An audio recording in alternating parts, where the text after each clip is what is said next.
Hello, everyone. Welcome in. It's the final showdown, the final Sprodown here for our squads. I'm here with Zikric as well as Minato. Minato is going to be doing the French cast today, and I believe Minato is also going to be getting a nice co-caster for this one.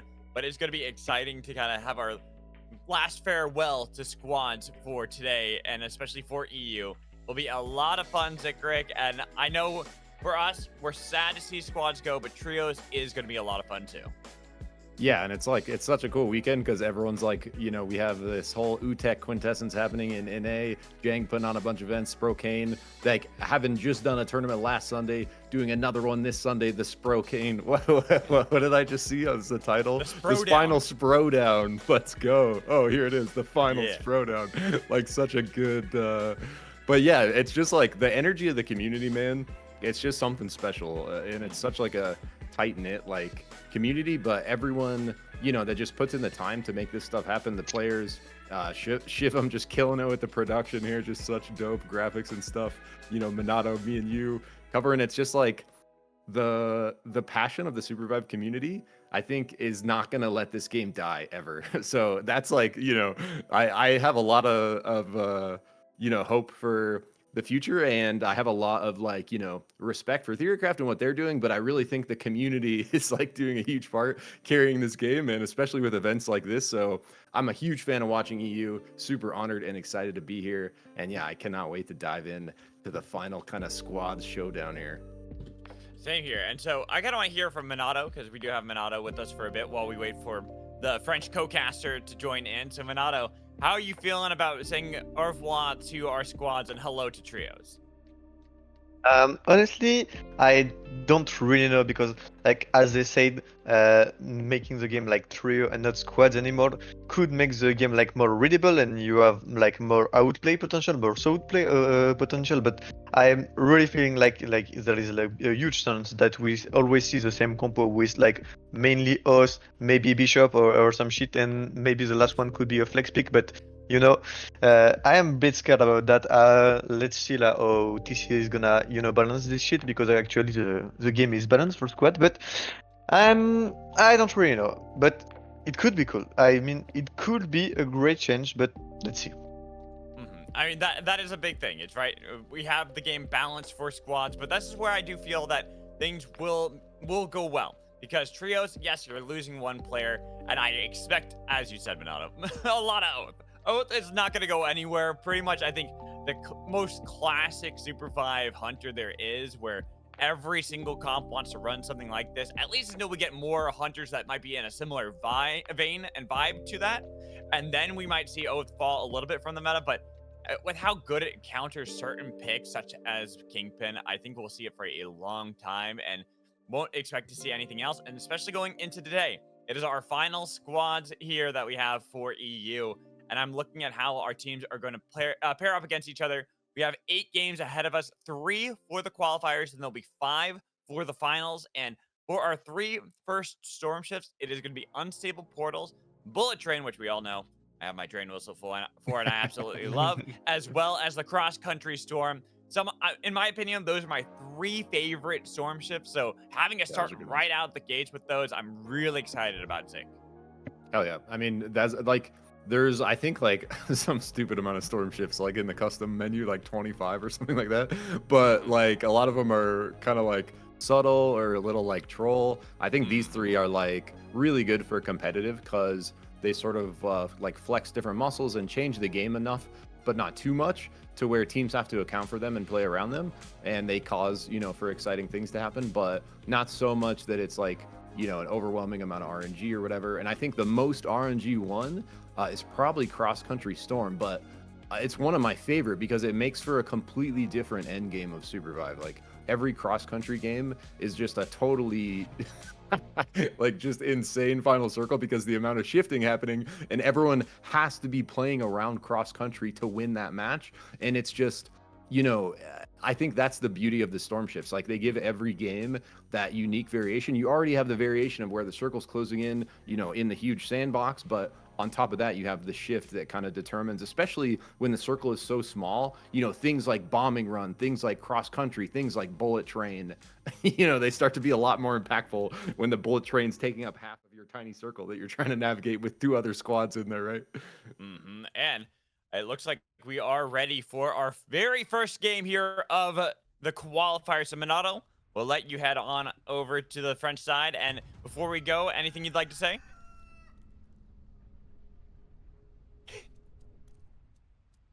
Good luck to you, Minato. We'll see you on the other side of this one. But here we go. We are loading up onto the Breach Game 1 of the qualifiers. And how this is going so far. We got to see how a lot of this is going to be.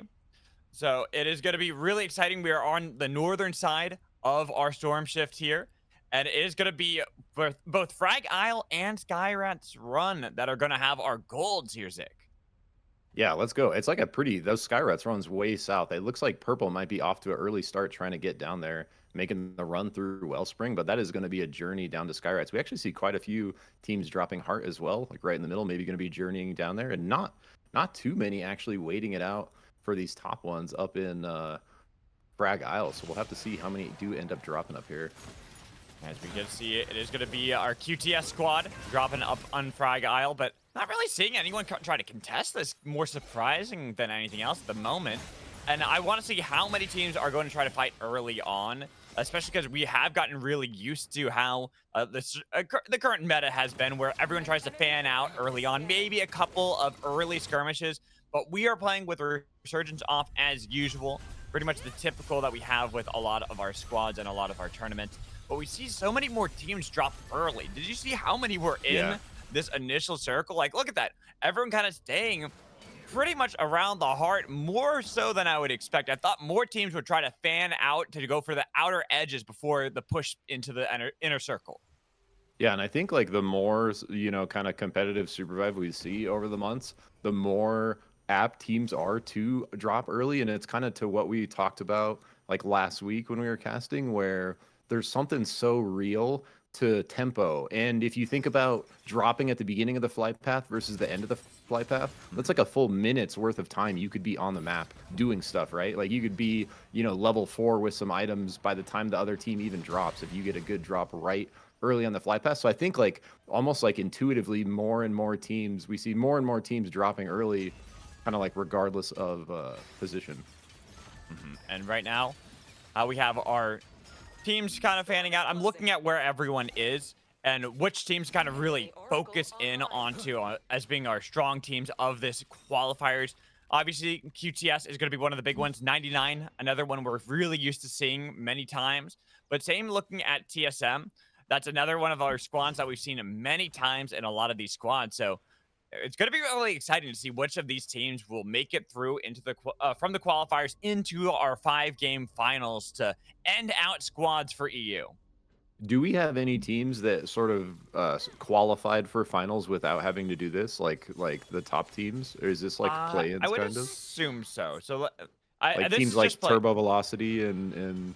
Yeah, I mean, I'm looking at our roster. So we have like SB, the White Frogs. We have Wisp Enders, TTV, the Homie Kissers. We have a lot of teams that have already qualified. They've already met the prerequisites. Gotcha. But we have certain other teams that are more surprising to still see in this. True Combo is still playing. That's another one of our big teams.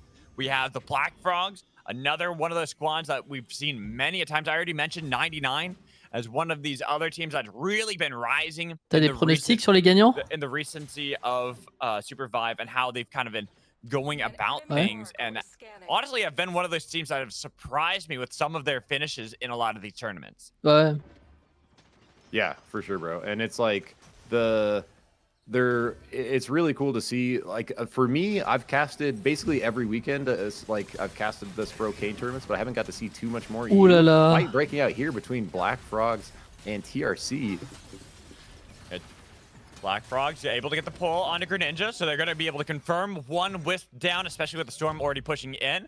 And nearly was able to see if they could pull that one back, but Black Frogs BlackRock qui a mis un super bon shield bash dans les strikes, ça one-shot Khyzaro Ninja. And it's also crazy seeing Page Strikes as someone I'm used to seeing on things like Void, playing the Zeph, but Aiden looking for the pull, only going to be grabbing the Penguin for themselves, not quite grabbing that Zeph.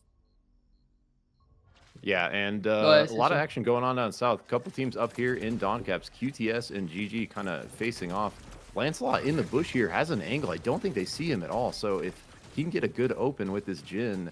TRC performe Something else beaucoup about aussi en ce EU moment. Magical is we see a little more, Ils font des très bons I would streams. say like off-meta picks. Like we see a little more Bebo, we see a little more Jhin, we see a ton of Bishop. Like EU loves their Bishop. Like double wings Bishop, going to be all over the map today.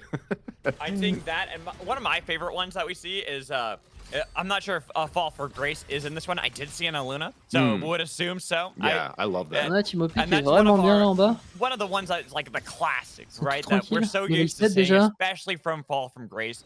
Being Ils ont this fait les player ghosts. that has really pioneered the ça Battle se bat Bunny pour for Sprocaine. many players to kind of copy, and looking at how well they've been able to perform on such a pick.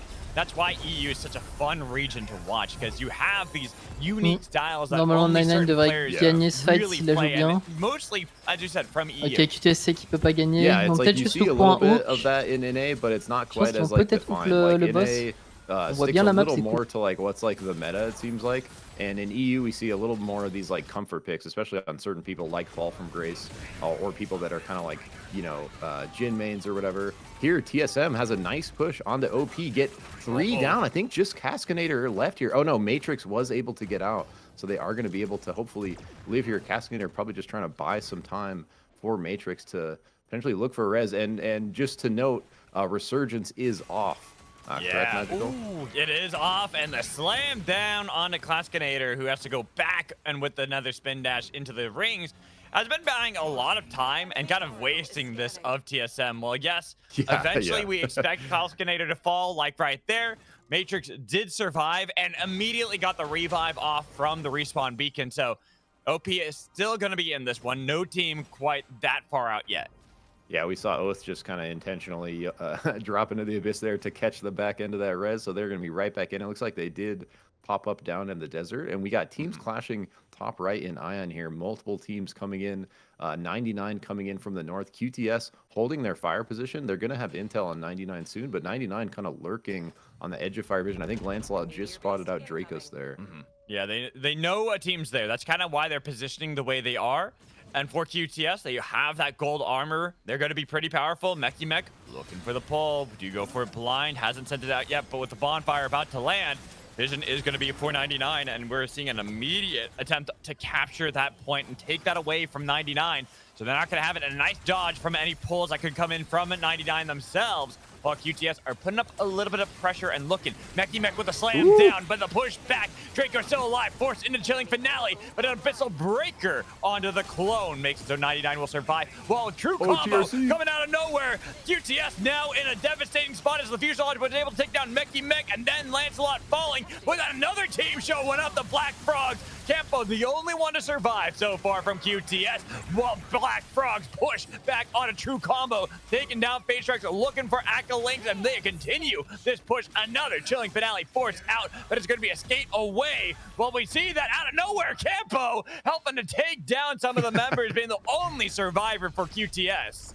Yeah, Black Frogs really the winners there. Very successful third party. GG looking for a fourth party, finding the 99 on the back foot off the back end of the fight. But 99 holding his island perfectly. Take out OC, take out Stragger. So excellent sort of counter push there coming through from 99 to fend off that assault from GG. GG now down to 2 on in a bad spot. Looks like they're recalling to Chaos. Going to look for that res top left probably. Man. How many teams was that there, Zick? We saw like 5 teams all enter at some point in that fight and really got chaotic there. But it does seem that every team will be able to survive. We even see all the way there's up in the north of that circle that QTS, thanks to Campo, will be back on their feet. They got the full revive, but we're looking down towards the soul as it was an experience taken by the Black Frogs with a nice pull on a Revel. BBC still inside of the fortress, trying to see if they can get out of Ion Acres, but it's going to be canceled on the Lingo. Cannot escape. Only the portal will get them to safety. Yeah, so they take a 2-way across the map. They pop out way over. Oh, did you see that too? Yeah, GG. They went right into QTS, unfortunately, as they were the ones then getting pushed back. So QTS survive because of Campo. Then they wipe a team. Our first squad eliminated as we go down south to the desert. And 7 a.m. have to hop aboard a train in order to get away, while PNGJ are still fighting against OP. Another team that had struggled earlier on, but was able to revive and still stay on their feet. Yeah, this comp from P&J, it was literally, it's Celeste, Oath, Bishop, Void. So like a really controller heavy, not even like a true carry really. Like a very interesting look there. We'll have to kind of see how that ends up playing out for them. We go back over here, QTS inside of Chaos Steps. See that there's another team. Unfortunately, we do see on the kill feed that PBC get eliminated by True Combo. But I'm curious to see how our teams are positioning. If we go down south, True Combo, they've been still pushing back into the desert. There's an unstable portal if they want to go for an escape, but they actually want to fight against OP. They see the weaker armor on the other side, but Akalinks is taking a lot of damage themselves, has to get away, but it's going to be an Abyssal Breaker into this canyon that was denied by Cascinator, and making it so much more difficult for True Combo to still push up, even with only a few seconds left onto that unstable portal. And then up north, 99, that fight against 7 a.m. as they had hopped aboard the train and gone north, but now struggled to find a good position. QTS right behind them, and even though they're able to get one away, now it's going to be QTS taking the position that 7 a.m. had once held. No, they're chasing down the stragglers that remain for 7 a.m., getting rid of an Izuna. QTS is scrapping today, bro. I'm really liking these guys. Are like high tempo running at people. We saw them in that 5-team fight in the top right. Then they made their way over to Chaos, ran down GG, and now looking for more. And so I love that kind of tempo coming through from teams. And like at this level of play, that's what's going to put you ahead. Black Frogs on a similar kind of tempo, level 13 with XP Soul. Tredsy trying to pump on this Ghost. We've seen a couple big grenades already coming through. But guys like Tredsy and Aiden, like having such like deep experience in playing for so long, they realize how important the tempo is. So I think, you know, Black Frog's going to be continuing to kind of push the pacing here. Big ulti coming through. And with the pull out of nowhere, the slam down attempted on Izuna. They will take down one of the members of PNJ, but the push back as they're trying to revive their members, make sure that they're going to still fight. But another pull from Aiden, slam down, almost able to deny it. But guess who's showing up? OP out of nowhere. They want to join in the fight, and PNJ have to scatter, go to the winds as they try to get away. But Izzy dashing right over to the Black Frogs in a two-way tunnel, gets Calculator into the middle of it, but not necessarily with the rest of the team. PNJ will have one survivor thanks to OP showing up and getting the attention, but we see that PNJ were running over into another team, and then we go north as Mr. Fluffy Fish wearing the crown for True Combo, the last survivor for them. PNJ have been eliminated in the storm, another team to fall, but QTS get pushed back by 99 the entire time too. Yeah, what a fight. And I just want to call out the Celeste from P&J, Ash. I didn't catch the rest of their name, but they had a really good ulti, and then on the Kingpin grab and slam, they ulti it. So and on the way down, they cancel the ulti and shift out, taking that level 4 shift to basically cancel the like dunk spike mechanic. Really well played there. Ooh, what a wombo combo. TSM two-way tunnel 2 from Lil Meep. Make sure the Black Frogs are now on the back foot as they run away. Denied that orb of life. They're not going to be able to get that revive too easily. But we're seeing a lot of these fights, you were mentioning it, a lot of the scrappiness coming in from our teams of qualifiers. And it's so exciting to see how they're playing. Like, looking at another team, 99, we've known that this team likes to be scrappy as well. And they were looking for a play against OP. Yeah, and with Shrapnel Soul, they have pretty good position here. And we look at Circle, like they have their fire up top left. They actually are in a really comfortable spot here. And OP has their fire down too. And so they're going to be looking to contest them over log. Coming down to the bottom right, looks like Tredsy is going to be taken out. Black Frogs now, after having a really strong start on the back foot, looks like just Shiv's going to be left down in mana coils. That's all they got left to their name. And there is a potential. We know that QTS have a crown for themselves. So maybe they could look to hunt down Lancelot, but we know how good Lancelot is, especially on that gen. We were talking to him before about how EU, they have a lot of these classic picks they go for, and that is one that we know very well is the gen, but we got to go over to this play around the unstable portal because 3 teams all vying for a spot, trying to make sure that they're not getting pushed back. Akalink's taking a lot of damage from that B-bomb, but a 4th party comes out of nowhere. TSM showing up behind True Combo. OP want a piece of this as they're going to be able to take down Greninja. The second win to try to push him back and get the revive onto anyone, but the push in from 99 from the north. One of the portals was taken to try to survive. True Combo need to survive this somehow, but into the storm and over the lava is going to be difficult for them to get away. Akalink's forced to use the chilling finale to survive, but the B-bomb was almost stacked on top of them, but somehow True Combo get one member alive because they were able to take that portal in time. Tragic for True Combo there. They thought they were the ones that were pinching OP, but it was actually TSM that was pinching them, coming from the south with the fourth party. So it puts them in a really rough position. I think they did get a player out. Yeah, we see him top right. The Oath is existing still, but violence continues to ensue over here in Chaos Steps. We see 7 AM and QTS kind of just playing patiently off of their fire vision, waiting. It looks like QTS is going to move in, get position in the northern circle here. But now OP has been in sort of a pinched position this whole time, and they're actually playing it really well. I think they fought that really well, where they saw the fourth party and they engaged south, even though they had 2 teams to their north. That's basically what you got to do if you're the meat of the quad decker sandwich, right? And it's looking really good for how OP have played a lot of this game, because they were struggling early on. Think about how they were losing a lot of those initial fights. And speaking of losing initial fights, True Combo, they're another team to fall. We saw that Black Frog unfortunately did get eliminated a little bit before them at 7th place. So now down to our top 5 squads, and a couple of them definitely going to be surprising. Like OP, I was just mentioning, they had struggled early on, but they have really been able to hold well in these games to keep themselves relevant. And now with 2 goals on their side, a magnetic vacuum as well, they have really good power with the lava to play with. Yeah, and position really good too with this next shift. Like, they're right on the kind of perfect spot on the top left of the circle. Now QTS is in a bad spot. They're gonna have to push in at some point to OP and 99 here as we see this circle close in. And so I think, yeah, OP is really happy with how things are going, and I think credit to them for playing that kind of 5-team fight so well, pushing south, forcing the issue on the True Combo, and working out really well for them. 99 also having a really good position here, despite being down a member just a minute on that crown. And they do have space to the north, even though the circle is closing in. So as long as they play this patiently, I think they're going to be in a very good spot as well. It's really QTS that's in a rough spot. We can see them trying to find a position into the inner circle. Grab coming through. And looking to burst down Choipy pretty quickly.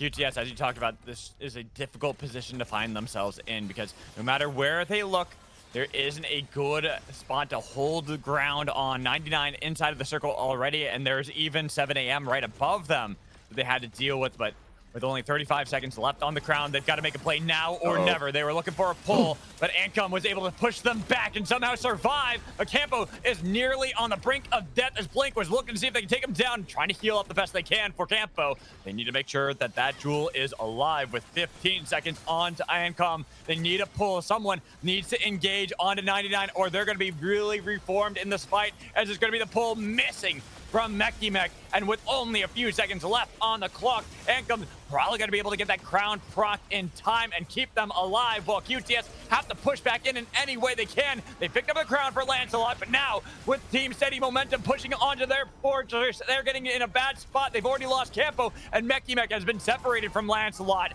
Not going to be able to get back into this one, and they lost Lancelot. I lost QTS. Yeah, QTS doing their very best to find some way to get into this inner circle. All these other teams actually doing such a good job at holding their space, not giving them any quarter to move in. And especially props to 99 playing that crown very well, very patiently, is going to get it off. Now they have their good fire vision, but look at this next shift, Magical. So they're going to have to pick up camp and do basically what QTS was just doing, being kind of the outer team on the north side of the circle. They're going to have to find their way into an even smaller circle here. Going to be less space to be able to be taken. But we see Khyzaro getting a kill up north. Oh, what a pull with the 2-way tunnel. Rakira was not paying attention on that one and gets pulled from so far away. And now already down a member, they pick up a crown instantaneously for OP. Cass going to be wearing that, but looking for more pulls from everybody. OP in a bad position. Cass so low, the salvo unleashed. Talk tries to drag him away, but there goes the Bevo, and they immediately proc their own crown with a boombox. Put down, trying to survive with a storm at their back, but they take the 2-way tunnel to try to get out of this one. 7 AM have been split up, but same with OP. Down to only one member, and with only one losing from 7 AM, we have our fourth team taken out of this one. TSM hover wings above 7 AM and 99. They notice where the teams are. They're looking for the pushback in, but unable to grab anything at the moment. It's going to be the pull on the other side. Khyzaro takes out one more of 7 AM.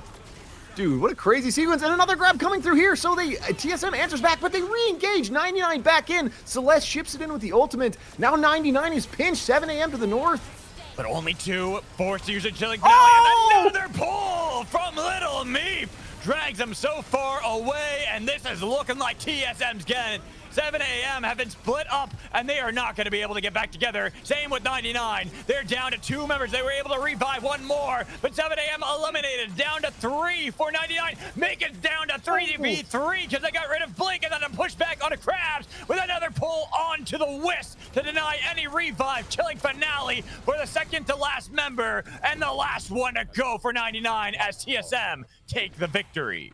TSM played that perfectly, bro. What a crazy sequence we just saw. Multiple two-way tunnel hooks across the freaking map from Lil Meep. And last weekend we saw Lil Meep absolutely going off in a couple of the games. And to see those like hooks right there through the two-way, that's such a crazy kind of thing that a lot of people aren't expecting, because you're having your team fight, right? There's this little circle on the ground, the two-way tunnel. You have no idea that a Kingpin's on the other side of that, gonna like just instantly come through, launch his hook out, and then back through the other side and pulling them like so far across the map. And then their whole team has no way to respond to that unless everyone like goes through the two-way, and then they're in a really weird position on their side. So it's just like such a good for the way that circle was playing out, using the two-way with the Kingpin grab, getting multiple picks on multiple teams, putting everyone kind of on the back foot while TSM pushed the tempo. I thought that was like just played exceptionally well. And Me too. I think the fourth team out there, I just want to call out, there was a tonk from Cask on OP that was almost completely insane to keep them in it, but just a little too late there.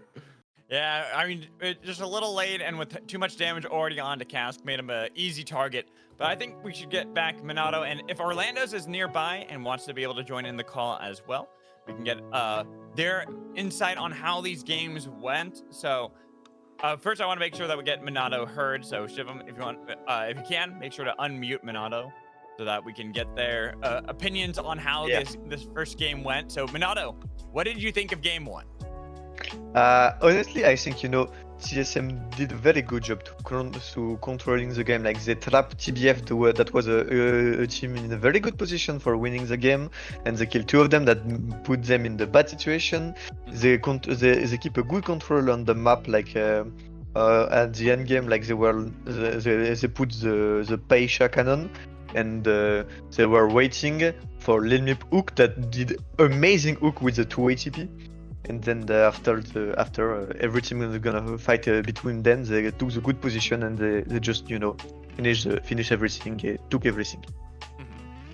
And I mean, yeah, it's a pretty accurate response on how everything went. TSM just kind of benefited from a lot of that. But there's a conversation Zick and I were having during that game, and I want to get your opinion on this one, because we look at EU, and EU is so much more willing to play some of these hunters that not other regions are playing, especially like we look at NA. They're much more the meta slaves. Well, EU, they're willing to kind of branch outside of that one. So what do you think kind of has set apart EU in order like playing these unique styles, seeing more of the Bibos, Luna, still playing Kingpin? We talked about the Bishop play. Why is it that EU is more willing to play what they like to play as opposed to NA, who are just going towards the meta?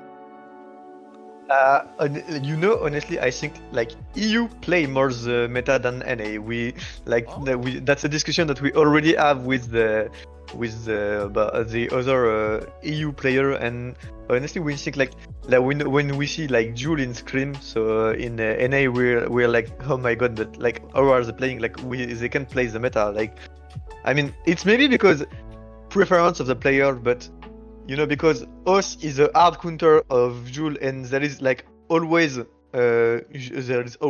in Scream, and she's like that. You know, we really think like there is way more EU play way more meta than NA. I don't know about what do you think about it, Orlando's, but there you know, there is still some player that plays their pick that not that meta anymore, like Luna, but there is not that much of it.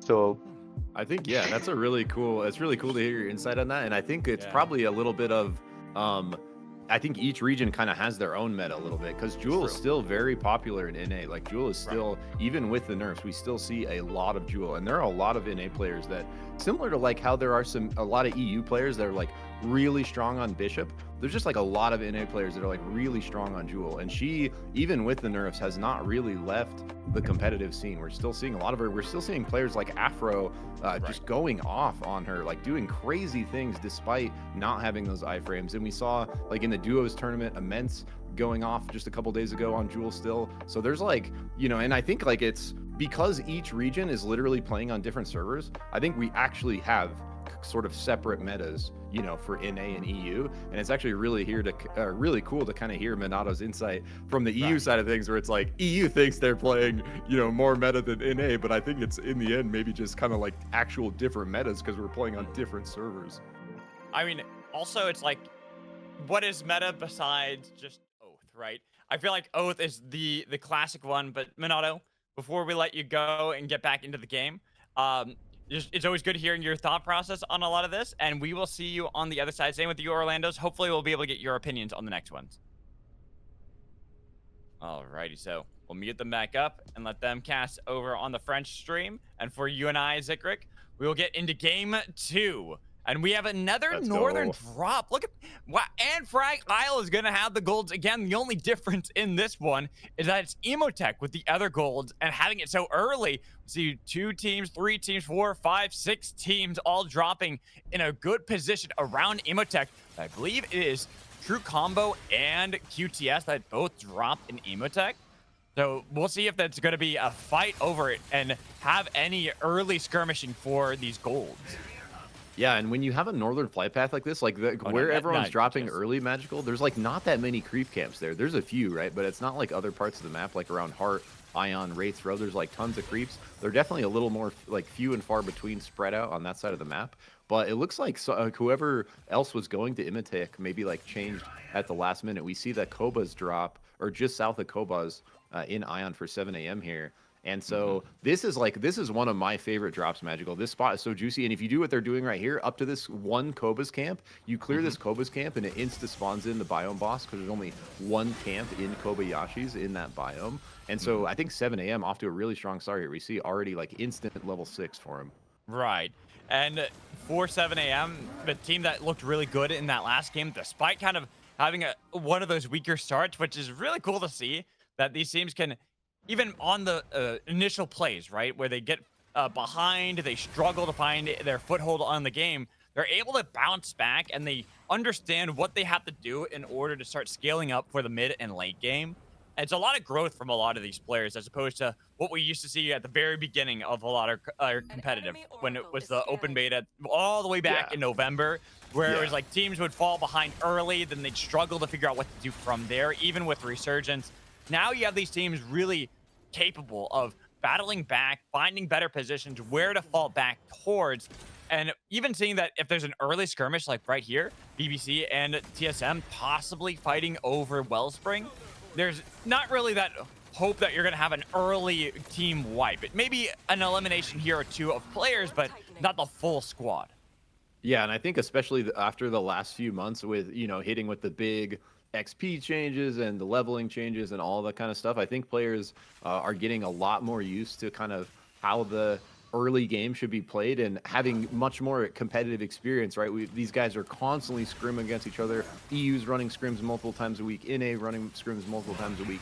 So they're, you know, not only getting live reps in tournaments like this, they're getting constant practice against each other, playing at the same kind of level. And what we're really seeing play out is like this level 6 rush, right? It's like level 6, and if you can't find an early fight after that, it's like continue the farm, because any creep you kill still giving you 20% of XP. It's not a hard cap anymore, it's just a soft cap, so you still get something, but you still get full gold. And remember, gold being the kind of main metric of power now in the game, because you can literally get everything with gold. You can get your item evolutions with gold, you can get powers with gold, you can buy crown with gold, you can buy elixirs with gold. Like everything is basically gold now. And so I think, you know, even more than before Magical, we see, to your point, like a lot of these teams getting really good at like this farming stage, really pushing the tempo, and not as much kind of like what they would view as almost like wasted time, like sunk cost, like looking for those early fights. Black Frogs trying to see if they can take control of the mana coils from TSM, not realizing the Little Meep was on the other side, or did they? Because that was a nice shield from Black Frog to immediately deny Little Meep, who we were talking about before. last week with the duo squad bonanza. Absolutely monstrous performance on that Kingpin. Huge. So being able to kind of stop that early on, not let any snowball happen is a big thing. But TSM did still take game 1, and got to give a lot of credit to how this team has been growing and what we'll see for them in the future when it comes to trios, because a Little Meep especially has been one of these players that we've slowly seen grow. And even though a lot of players have fallen off the Kingpin hype train, Little Meep has not, and has really shown how powerful that hunter can still be in the proper hands. Yeah, and we had a really strong Kingpin showing from Mocha in Arena yesterday, and we were talking about it in the kind of analysis with Luna Super Warrior, the Moonlit Battlegrounds coach, about, you know, what are our favorite sort of hunters to watch from like a caster's perspective. And, you know, he shouted out to Bebo, and me and you both love Bebo too, but the Kingpin, bro, is so fun to watch. And when you have someone like Lil Meep piloting the way he does, and we see Aiden on the Kingpin here for Black Frog, so that's pretty hype. Let's go. Playing that 2 games in a row, and that's a classic Aiden pick. That's going way back to November, as we were talking about, way back in history for SUPERVIVE. But has been far more on the oath in recent times, but here on the Black Frogs is letting Black Frog take control of that oath and then playing the El Clasico back to the beginning of the open beta. Yeah, and he's just such a unique hunter, and especially in the BR format, Lancelot getting a little caught out here by OP is going to be able to clone through the wall there. Yeah, so nice clone is going to get out of it, doing Jin things, being super hard to bring down there, fighting over this Masamune on the hatchling. They are going to get it here, and so QTS able to fend off that little push from OP. But back to the point about Kingpin and Lil Meep, like when a player like Lil Meep is piloting that hunter, what he can do in the BR with the grab and the pull, and how consistently he can, like, you know, mantle dunk when he has crown and stuff, it's just so fun to watch, man. And like, I'm really excited to see how Kingpin's looking in trios. Me too. I mean, I'm really excited for a lot of the change that will come with trios and how teams are going to adapt. Of course, I will miss squads, and that's why we're doing our final Sprodown for EU. And looking at almost a pull there from Aiden. Barely not able to get that because of the tree prison. Not quite able to grab the control that it needed to. And instead, we're going to see the QTS are slowly pushing in as well and forcing these teams to try to go north into the Chaos Ups and into Emotech, because it is not really a favorable position to continue to push in. We look down at the Heart too. GG and BBC, 2 of our teams that got eliminated fairly early on in match 1, now meeting up right at the edge of the circle, but it is going to be the dash in from BBC. Not the best position as GG punish and take down Brawl. Oh, interesting. So this is like, I think, the only Brawl we've seen so far, and that's another kind of big meta difference between NA. NA very comfortable in the Brawl still, especially people like Height.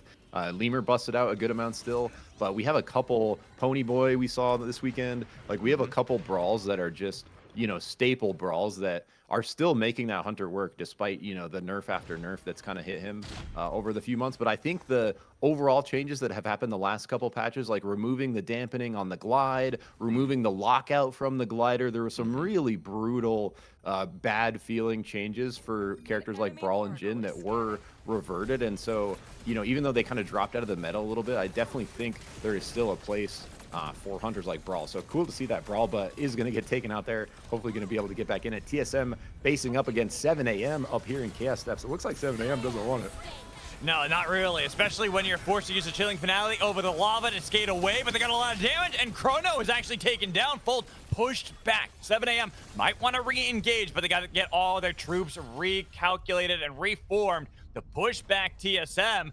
They are down to the wire, getting pushed over the Chaos Steps and struggling to actually win. Yeah, and the Black Frogs continuing their kind of tempo. We saw them able to steal the boss when they were over there before. QTS now up here in Dawn Caps, looking to position around. They just nuked, what was that, a beacon? It was a two-way tunnel. It was a two-way tunnel that they were able to nuke over there and get a bit of control, but True Combo still pushing up the QTS, and Greninja maybe a little bit too far.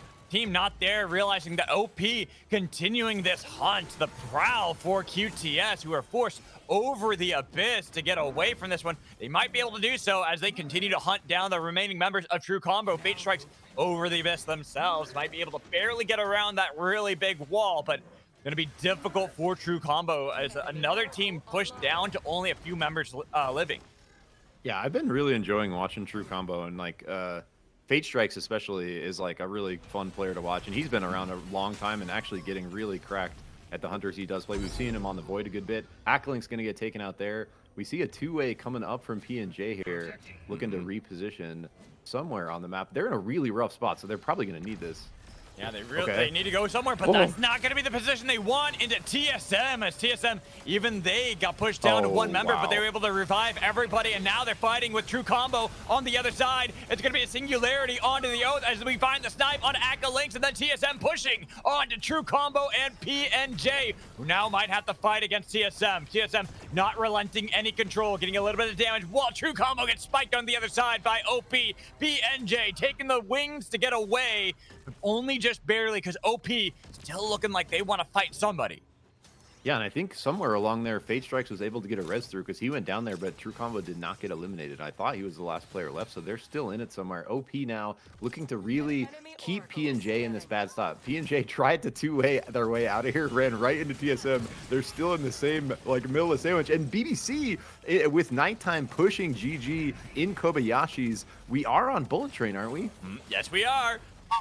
It is the bullet train that we have, and we see that BBC and GG, they've been really chasing one another for a long time. Think all the way down into mana coils. Oh, true, yeah, These two teams have been kind of like posturing back and forth. The Heart was another play that they nearly had happen where it was a knock that happened at one moment, and now we go into the storm and into Kobayashi's. What a pull to push them back and take down True Combo. So P&J, actually, they thread the needle. They go right in between the two teams, find their way into the north side of Koba. So get a nice pick there on Heart. Coming up to a battle here between QTS and OP. Lots of pressure out. Shield broken on Oath. Cascinator looking in a rough spot. Jules in. Cascinator goes down. And Cask is not with the team. OP, they're scattered, they're bruised, and they're beaten as they lose Matrix and Rakira trying to get away. But even with the blast back, it's not enough distance. QTS are in hot pursuit as they get over the water and slam down the hammer to make OP only have a Bebo remaining. Yeah, so Cask did get out. He is in Kobas, and it is daytime, so he's probably going to be safe for this res. So OP going to get a second chance here. Nice fight there by QTS. Kind of keeping the pressure up. We see they're going to be right on the flank of the Black Frogs, and Black Frogs a little split. Tredsy has a flank to the north side on that Ghost, and they do have Shrapnel Soul. Oh, he did recall, so he's kind of back in it, and we see OP did get the res off in Kobas, back to full force here. Well, we are at nighttime now. It's time to fight. The soldiers are gone, but the second wind almost was able to get BBC way back into the fight, but losing two, as it is going to be that Tonk to make sure they take down those wisps that remained in town. BBC only have their two remaining, while GG, they are slowly pushing back in. They had been fighting BBC this entire time, but now they have to deal with OP, who've taken the position of BBC away. They're only getting a little bit of damage with 40 seconds remaining until the guards will show up again. GG try to go for the fight against OP, pushing back the best they can, but only just a little bit of damage is actually landing onto OP. Yeah, what was looking like really rough for OP, they turned it around perfectly. Cass getting that res. They have a really nice combo between ultimates against BBC there, winning that fight. And now they have a strong position in Kobayashi. He's going to be totally safe. And Day can kind of play out of there. Khyzaro looking for an entry, but is going to get picked off. So now 99 going to be a bit on the back foot here. Singularity put down to try to get a little bit of control for PNJ, but Numa is pushed back, and somehow Ancom was able to survive, not taken down, was so close to the edge. PNJ struggled to actually capitalize on the low health that Myth had, pushed back by Krabs, who continues to hunt them down and make sure they are on the run. Yeah, nice job from 99 there, kind of fending it off. We see them getting the death box on the way out, so they're going to be back to full force here. Speaking of full force, BBC gets their res through in Kobas during daytime. They're going to rebuy, repair at the shop, so they are back in it as well. Still 9 squads, Magical. Everyone kind of hanging in this one. 9 squads, and we didn't even get to talk about the souls. So GG have themselves the nice Fortress Soul, so they can put down all these spike walls everywhere, while the Shrapnel over for the Black Frogs. And Black Frogs haven't kind of struggled in the last game. Dance Party, Boombox, let's go. Dance Party, Boombox, that had to have been a misclick, right? No, I think he just wanted the Dance Party, dude. Okay, maybe, because right he now was spinning around like a maniac. Okay, Rebel, you know what? props to you. I'll give you that because it is daytime and they're still in town and they're joined by the rest of BBC, kind of trying to push back in, but it actually is going to be the tunnel out of it. No, Rebel doesn't even take it. He's staying in there. He's like, yep, I'm more than happy being in town, and I'm waiting to see what is going to go down with 3 squads at Kobayashi's. The circle still has a bit of it, but we go down south because P&J pushed down to 2 members as 7 a.m. were able to set up the alarms and look for the play, pushing them both into the corners of the circle, barely to survive. Oh, we have more squads in town, but they've unfortunately gotten the town guard's attention, so 1 is taken down, while OP might push back, but it is going to be a box res onto TSM. Yeah, so 2 members of OP have guards on him, 2 don't. We saw Rakia trying to push up, like stomp the wisp with like mid truce there, but it's not going to go through. There's just fights across the map. This is getting so crowded for 9 squads here, and we see the Black Frogs facing up against BBC here, fighting over this fire, and we have the bullet train rolling through. They two-way tunnel over to armor repair, but they're continuing to get chipped by this ghost. Trezzy just laser after laser with armor shredder magical. Like, they're gonna need that force. Circle though for bullet trains. We saw before that there's only like, it was barely clipping the tracks, and bullet train does try to hone in on the tracks. So the fact that we're now having it where there's going to be a very awkward position and conversation these teams will have to have with one another on how they want to actually play around this, because as you mentioned, 9 squads still remain, 33 players, and we are on the final day with a push back from the Black Frogs over to BBC 7 a.m. Not liking that position as they port back into the abyss with the barely able to mantle back up, and they're able to survive, but somehow they're feathering forever to get out of this one alive, and they're clipping onto the corner of that ledge. But Tenko alone for 7 a.m. I don't know how you're going to get out of this one. Well, P&J just get eliminated 7 a.m. right afterwards. So now the squads are starting to battle. Now the squads are trying to see if they can get rid of all this crowded territory. BlackRock played that perfectly, bro. Face checks all 4 members with the shield bash off of that island. They're forced north right into the hands of a completely other team. All they have is the abyss in that tiny little bush, and both teams able to just clean them up there. And we saw BlackRock move up and like face check them again with the shield bash, not letting them into that island on the right. So huge use of the oath kind of space holding ability, able to push them completely off of their position, put them in a terrible spot for the squad wipe. And it looks like Lingo trying to force something here onto the Black Frogs as the lone member of BBC with the Celestial is able to get out. It looks like just 1 more member of BBC left with the Zeph here. So they're just kind of fighting to find a res, find a crown, some kind of option. Well, it's as we were talking about, like, look at this circle. Where can you go with 7 squads still remaining? 24 players are alive. There is no real good place that any of these teams can find, because we have to deal with bullet trains. You have to deal with so much abyss on each side. And here comes the bullet train, as almost was able to clip on a chrono.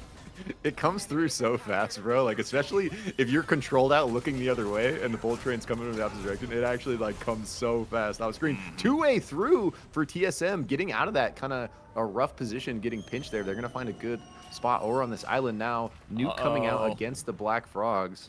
And we see the train is flacking down the tracks and gonna make it difficult as OP barely get the dodge away. But the fight from BBC to try to survive, they got 1 back up, but lose their Zeph forward and then push back to the abyss. And BBC can't fight their way out of this one. They're pushed into the storm and eliminated at 6th place. OP is having a really good game. They keep, like, we saw him get on the back foot earlier, but Cass gets the res through in Cobas early, and since that res in Cobas, they've really been playing well. They've had a couple really strong engagements. Oh no!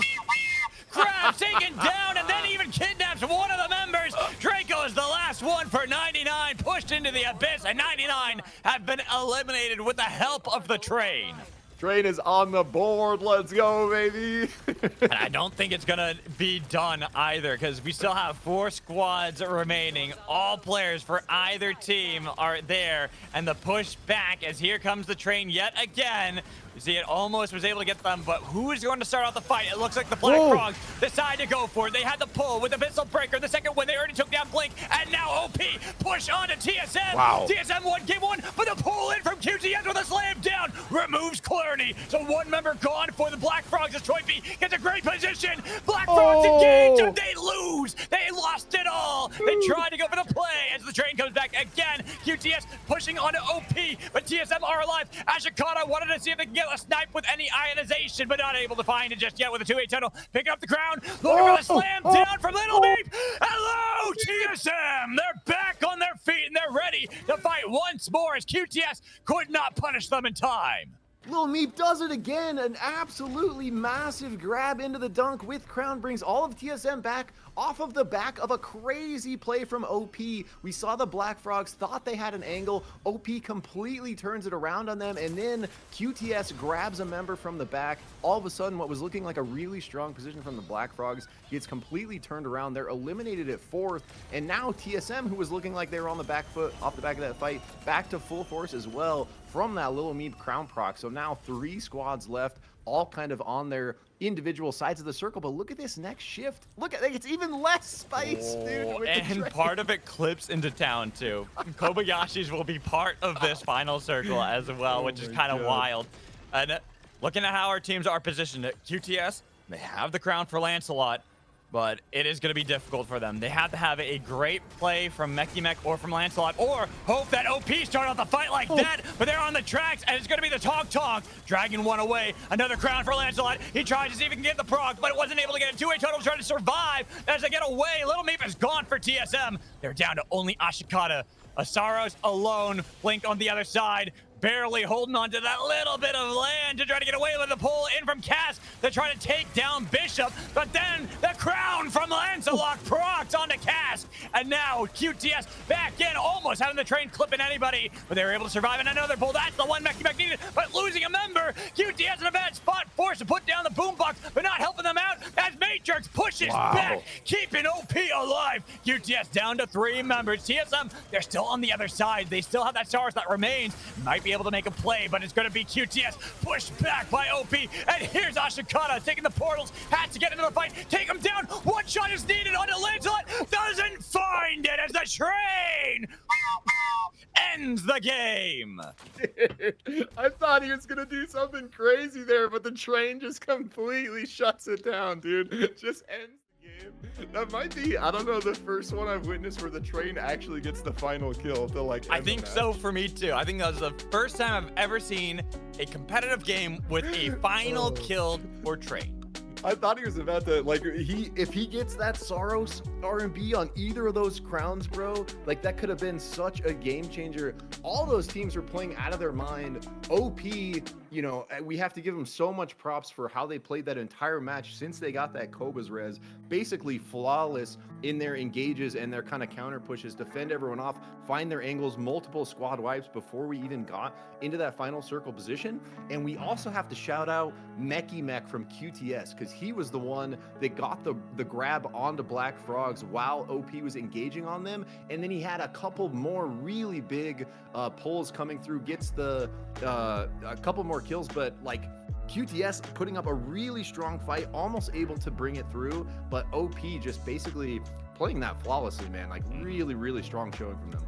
Really strong showing, but we are going to bring back in Minato, and I think this time we'll have Orlando's here to talk a bit about those games. So why don't we start off with them, because I want to hear their thoughts on how Bullet Train got the very last kill. Oh yeah, I saw that the Bullet Train get a ton of kill on this game. Like the zone was with the train at the middle and Lava on top and the Abyss on the bottom, so it was very hard to play for a lot of team. I think the Bullet Train is the MVP of this match. I agree. I'm with you on that one, Orlando's. It was a lot of fun to see. I mean, I did think for a second that the Saros at the end of that one was going to get the crown proc and bring back in TSM to win that game, but that would have been crazy. Just wasn't able to get that last hit on we almost QTS. Forgot he was there. He just like comes through from the forge with his portal. We like forgot Red was even in it. He was hiding top left, and I think he did the right play to do, and he was very close to succeed in this. Yeah, that was a cool look. All right, guys. I believe, though, we are all ready for our third game of the qualifiers. That way we can get right through this so we can get into the final. So, Orlando's Minata, it was good hearing from you guys again. And we'll see you on the other side of Game 3 to find out who is going to join our top teams in the finals. Thanks you later. Thank you, guys. And so we'll let them get back to that one as we get ready. And it is going to be cross-country storm for this one, Tick, which I love for competitive because how much it shakes up the game, where any team that feels like they have a good foothold on the circle, it immediately is disrupted because you're constantly having to move and make sure you're adapting with wherever the circle decides to go. Yeah, and we talked about it at the beginning, but cross country is one of the main storm shifts where you actually have to kind of change your whole strategy around it. As you come into the final circle, it doesn't really matter early game, but I mean, it actually can totally screw you early game. Like if you're playing far left and the circle's coming in far right, like it moves so fast and the damage is higher, like it can just roast you. And so it can definitely catch you off guard. Most of these players, though, you know, not going to get caught by that. Where it really gets tricky is when we're coming down to like final circle situation, last 4, last 3. And the circle's much smaller, it shifts so far, and the storm's doing so much damage at that point that the abilities for teams to be able to sort of move and position and hold space against teams that are trying to find that next circle are really going to, like, the ones that come out top in cross-country storm. So cross-country storm almost has a little bit of a strategy, a meta of its own of how teams have to play it, and the only way to get good at it is to play cross-country. So we see it like I feel like every cross-country game we see, honestly, like gets a little crazier because more teams are in the final circle and they're getting better at kind of figuring out how to hold space, how to push space, and like that being such an important mechanic in SUPERVIVE, it's really like exemplified with cross-country, right? Oh, and did you see that? We had quite a number of teams here right at the center. Blinkstone to fight over early too at Ion. So already seeing 3 teams try to defend the best they can. BBC, OP, and the Black Frogs. As the Black Frogs drag it away, but unfortunately not able to get it to land, so it snapped back. Hatchling still to be fought over. No team in full control, but another pull, this time from BBC, and there is land beneath, and it blinks over towards BBC, giving him more control, but it's going to be OP that lose a member, and then BBC lose Lingo, even though they got the Blinkstone. And the XP is huge. It'll take you from 3 to 6. So we see BBC 2 members on 6 now, actually ahead of tempo despite being down a member. And Rebel has that Blinkstone, really needs to live here. The Black Frogs don't want to let it happen, really trying to run this down. They want that Blinkstone for themselves. Such a strong exotic, and they're not going to give up this chase, Magical. They are on it, and they interrupt the swap too. So Zug has to sacrifice their life as PBC continue to run. The most important member, though, is that Kingpin. They have to make sure the Blinkstone stays in their inventory, but they also got to stay alive because Black Frogs have been chasing to the ends of the earth for Revel. And Revel now, with so many around, the spike down to take that away. Dang, so after all that, they are going to actually lose the Blinkstone. The Black Frogs not letting that get away. And through all that, they were able to get level 6 on their own. So now all of a sudden, Black Frogs in a really strong spot themselves. And that being on the Aiden Kingpin, that is a scary look. I mean, I'd be worried if I was any team looking at the Black Frogs. But Black Frogs, even though we've seen them both games kind of have these strong starts, it feels like mid-game has been their weakness, that they tend to just fall behind, either getting caught out in awkward positions or not paying attention to those that are surrounding them. And I'm looking at how they're going to play later on into the game, but we got to look at True Combo, another one of those teams that we've seen many of times. But last game, they got eliminated first. They were the very first team taken out, and these are qualifiers, only 3 to try to get into the finals, and it's the same point system we're all used to. If you've watched any of the scrims in the past for NA or EU, that's the point system we are using for this one, which means True Combo essentially have to win this game if they want hope to get into the finals. Yeah, so like every one of these games is like super important. We're already on the last one. They go by so fast, but it's like I think that's why we see so much of the kind of violence is once you get level 6 day 1, it's like, and you get a little bit of farm, you're looking to scrap, you want to stack up those kill points. You really have no idea how many kill points the other teams have across these games. So every single game, not only important to play for placement, but also very important to play for kills.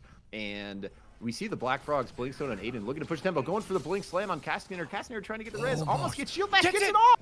Gets it off, saving the team. Well, Cask tried to get the baseball bat whack onto the members of the Black Frogs. Unfortunately, even if Castaneer gets the team back up, they unfortunately fall and had to sacrifice themselves. 2 will still remain for OP, but OP having won that last game, even if you win a game, if you fall early, we know how close this lobby already is. I think this is one of those lobbies where anyone can easily make it out. We might have a couple teams that it's going to be really difficult, such as BBC or GG, that they might struggle a little bit. But if they win this one, game 3, that's a good way to immediately balloon your points and try to get you into the finals.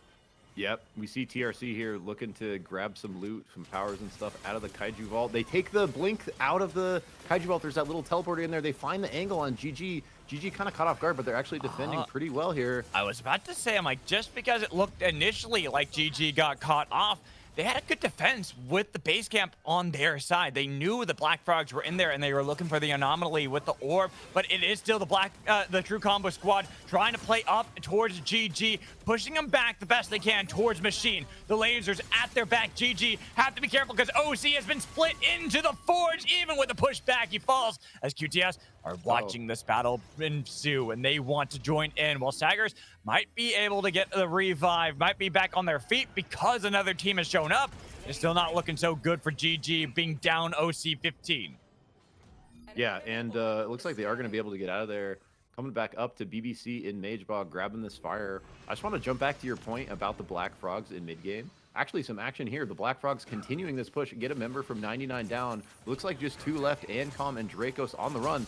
The Black Frogs is on the hunt here, Magical. And what I was going to kind of say there is, I think the Black Frogs suffer a little bit from what I'm going to call gap syndrome, where they love to fight so much and they're so confident in their mechanical skills that it puts them in a bad spot strategically to get third-partied. We saw it basically in that last game where they tried that engage with 4 squads left. They tried to push north against OP and it kind of gets countered from all sides. And so, you know, while that can be, being aggressive in SUPERVIVE is often, you know, very advantageous, there are certainly like situations, especially at this level of play, where it can certainly bite you in the butt from other teams coming and taking advantage of you after you've already engaged in that fight, used all your cooldowns, low health bars, no mana, etc. Right? So we'll have to kind of keep an eye on the Black Frogs if that kind of continues to bite them in the butt there. Oh, nice grab pull, through. but what a swap there! Takes him right into 7 a.m. with a singularity from Zug to take down Mr. Ice-T, and another swap as they try to see if they can slam down the hammer, taking down 7 a.m. and the two-way tunnel not going to work out too well for 7 a.m. It's only Fold that is alive, but OP, they heard the fight and they want to join in. They've got the pressure back onto BBC. As BBC, you might have won one fight, but can you win against a new squad with the Abyssal Breaker slowing them down? The Frozen Barricade to try to separate the fight, but Lingo has to skate away, and not even with the Zug, who's gone the opposite direction as the Black Frogs, another team to join in and take down Lingo. BBC won the initial fight, but when 2 new squads show up, it's difficult to regroup and reform. But now the Black Frogs pressure back onto OP with the pull on a Calcinator that's landed on Bacast. Dog drags in Aiden, looks for the crash all the way, so far away with the Blink Stone. That's a big pickup if they can get the stomp onto Aiden. But Trenzy, Blackrock trying to fight over it to keep Aiden alive. And now a new team, True Combo joining the ring. Every team from every which direction wants a piece of the cake as Cask nearly down, looking for the snipe from the second wind to get rid of the Bevo. Dude, what a crazy fight. Dude, OP kind of has the Black Frogs number. The Black Frogs had the tempo there. They steal the kill that OP's chasing. They think they have the angle. They have a really good grab. But Cask with the Tonk brings Aiden all the way back with a Blinkstone. Then stunned, isolated from his team. Train battle happening here. Revel getting chased down by QTS. The Storm's there, even if he got the slam. Is it going to be enough for Revel to get out of this one? BBC are struggling to get away. Down to Kingpin as he glides. Another dash, but elimination for BBC. So that's our first squad out pretty deep into the game. So still 9 squads left. Like these games are increasingly beginning more and more scrappy. These teams just battling out. Massive Abyssal Breaker coming through for TRC here.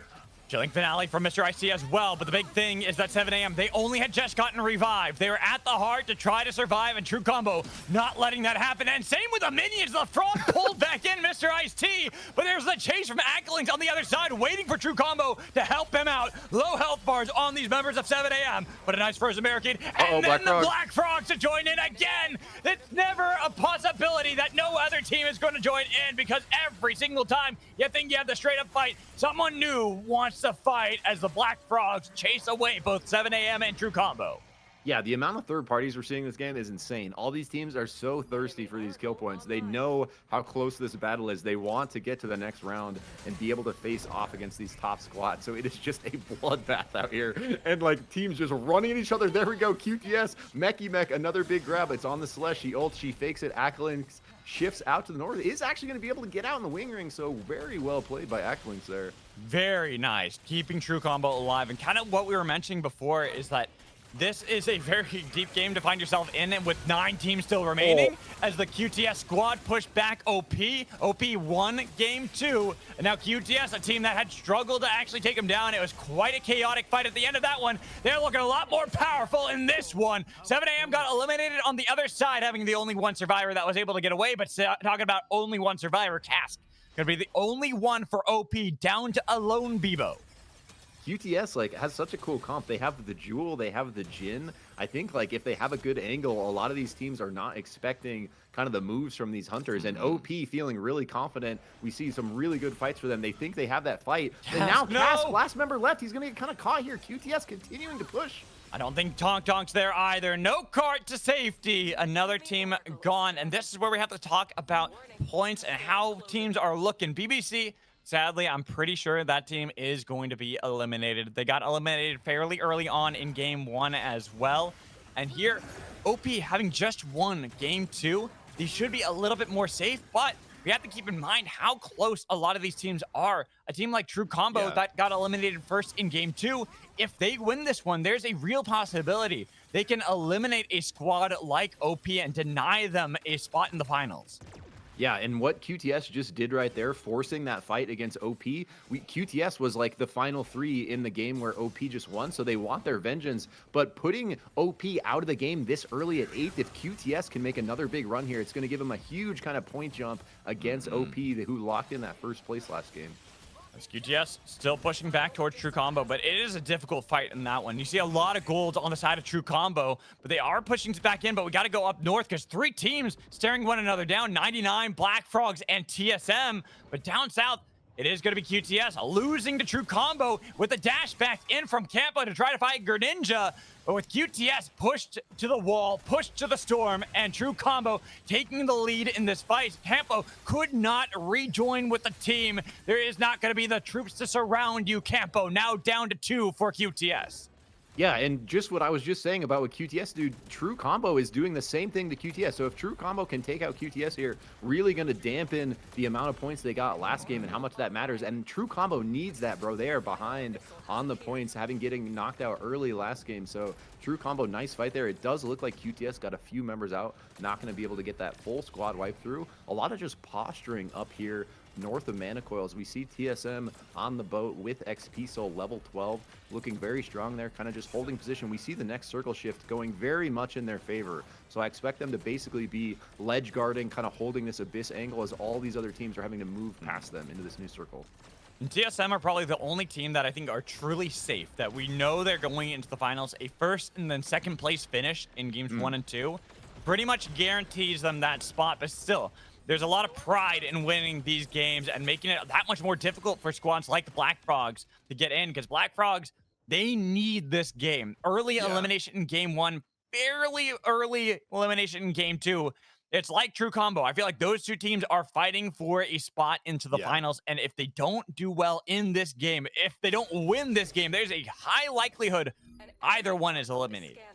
Yeah, very good point. And I think Black Frogs is kind of living off of their kill points here. We see that's why they're kind of pushing the pace even more this game than they normally do, constantly hunting for kills. They know every single point is going to matter here. And to your point, they really got to play this one for placement. They need to get those kills through, but they need to have a big placement here. They need to go like top 3 if they want to put themselves in a position to be in that top 5. Oh, Choipy, crown, wings out. but is it enough? Looking for the snipe from the Arcane Railgun, forced to ult in order to get the safety for the questionable tactics squad. But look at that circle. It is the cross-country storm, one of our favorites for a reason. No team is safe, and everyone is going to have to move through one another. With 7 squads still there, this is going to get messy.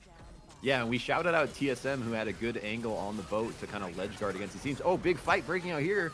Over the tracks too. Second one to push back GG, but out of nowhere comes PNJ trying to get on to True Combo, have to spin dash and skate to get a little bit of safety over the abyss, but PNJ push back Greninja. Shiv is gone, even with a 2-way tunnel. The train showing up almost was able to take away the Shiv, but it's still going to be the knock regardless for PNJ as TRC are on the run trying to keep up with the storm. The Bishop from P&J, I didn't catch their name, but they had a really nice entry punch into the wall, just delete there, really giving them advantage of the fight. So nice look from P&J. We haven't seen a ton from them. They actually had some really good look last game, kind of making that move, threading the needle into Kobas, but actually doing pretty well here. 7th, like looking in not too bad of a spot. And so they're probably going to try to play this a little safe, look for that third party. TRC, Fluffy Fish has the crown here. Here we go, P&J.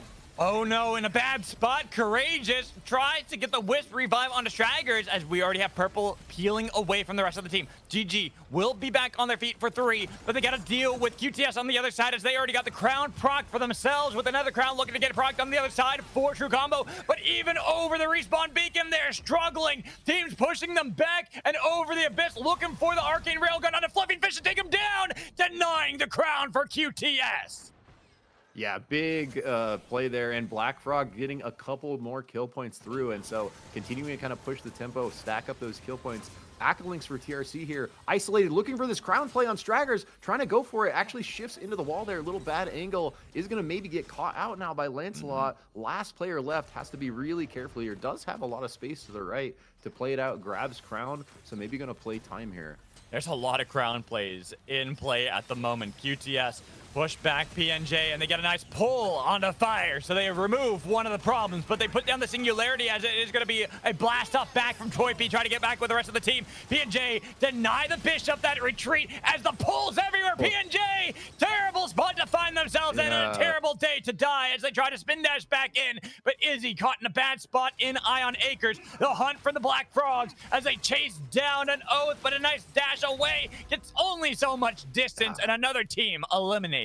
That's a perfect example of cross-country just royally screwing you, putting you in a spot where you have a wall on the right. You have to move right, though, but you have a team to the north, a team to the south. One of you gets grabbed, you're at a numbers disadvantage. You're basically screwed at that point. So other teams doing a really good job kind of locking it in. Acklinks now 1 minute left, doing everything they can to live. Shifts out to the north. Tries to get away, but the dunk from Lancelot eliminates True Combo and eliminates them from even probably the finals. An early placement out, and now we're down to our top 5 squads looking for the pulse to land. It's just going to be the Wisp as the Wisp for Wisp battle, but it's still Choipy does fall down over the abyss as we go up north. 99 with a nice pull, dragging in the Black Frogs into a fight, forcing their hand. They must fight their way out of this one, and it's going to be difficult even if there's low health on the side of 99. Khyzaro was able to get a lot of damage, and they push back. Somehow they get Black Frog back up, and though they lose the Kingpin, 99 gets the push back on a Trenzy. Boombox laid down. They revive. They're still fighting. 99 ain't done yet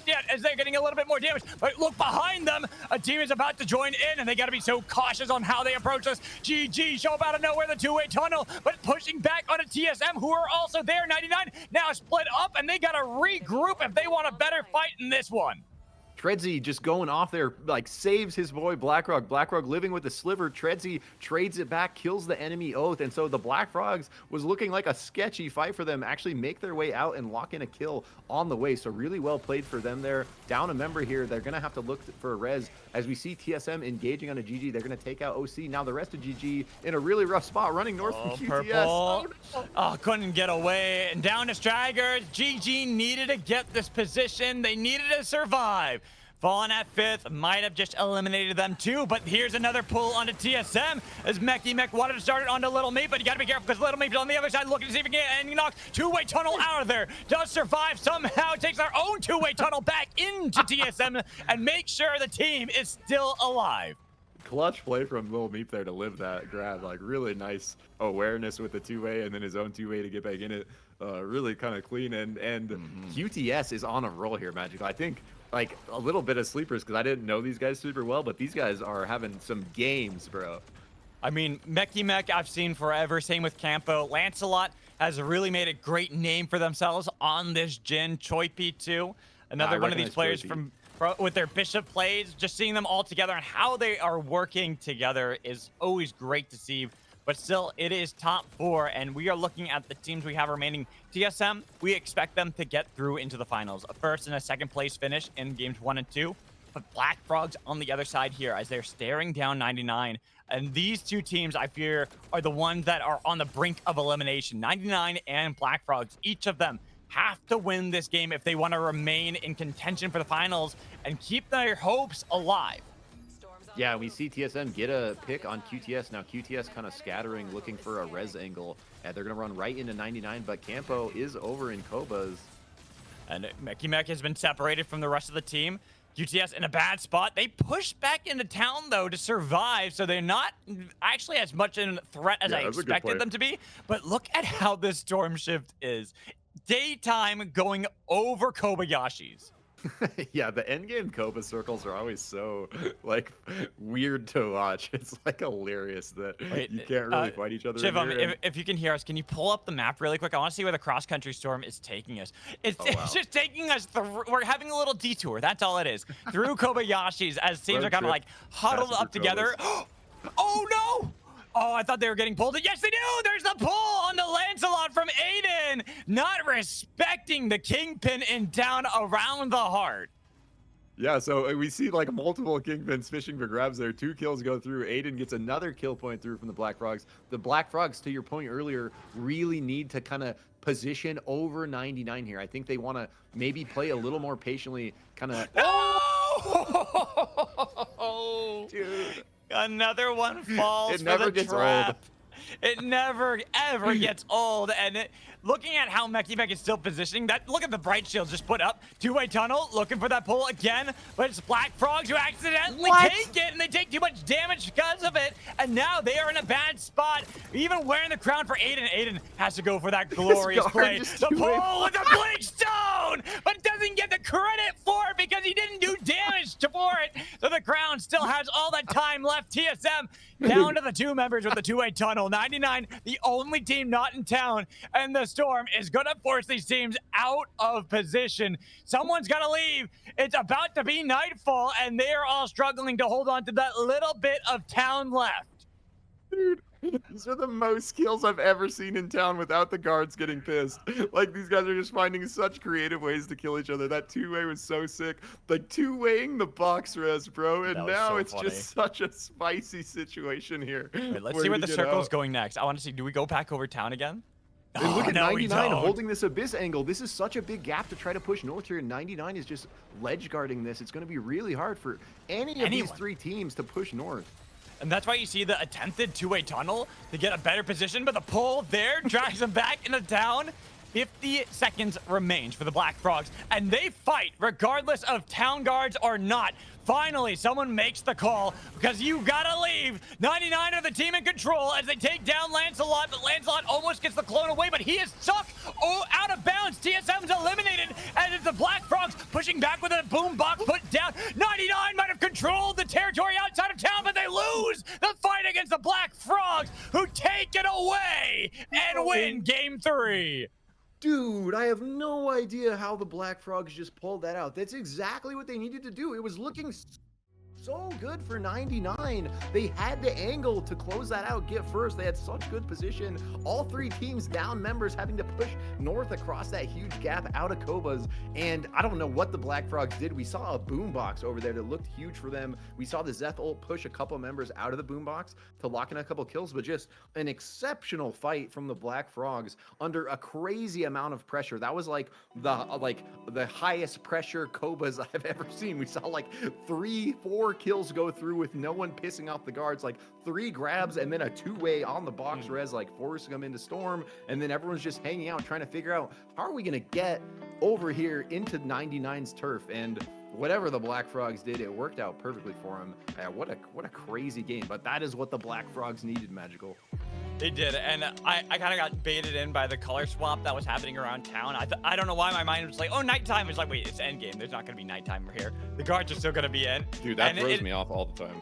But it was just The so... timer's still going. Exactly. So it kind of threw me off for a second. That was my bad on that one. But still crazy plays to see, especially from our cross-country storm. But big props out to the Black Frogs on how they played around that one, because it looked like 99's match to win.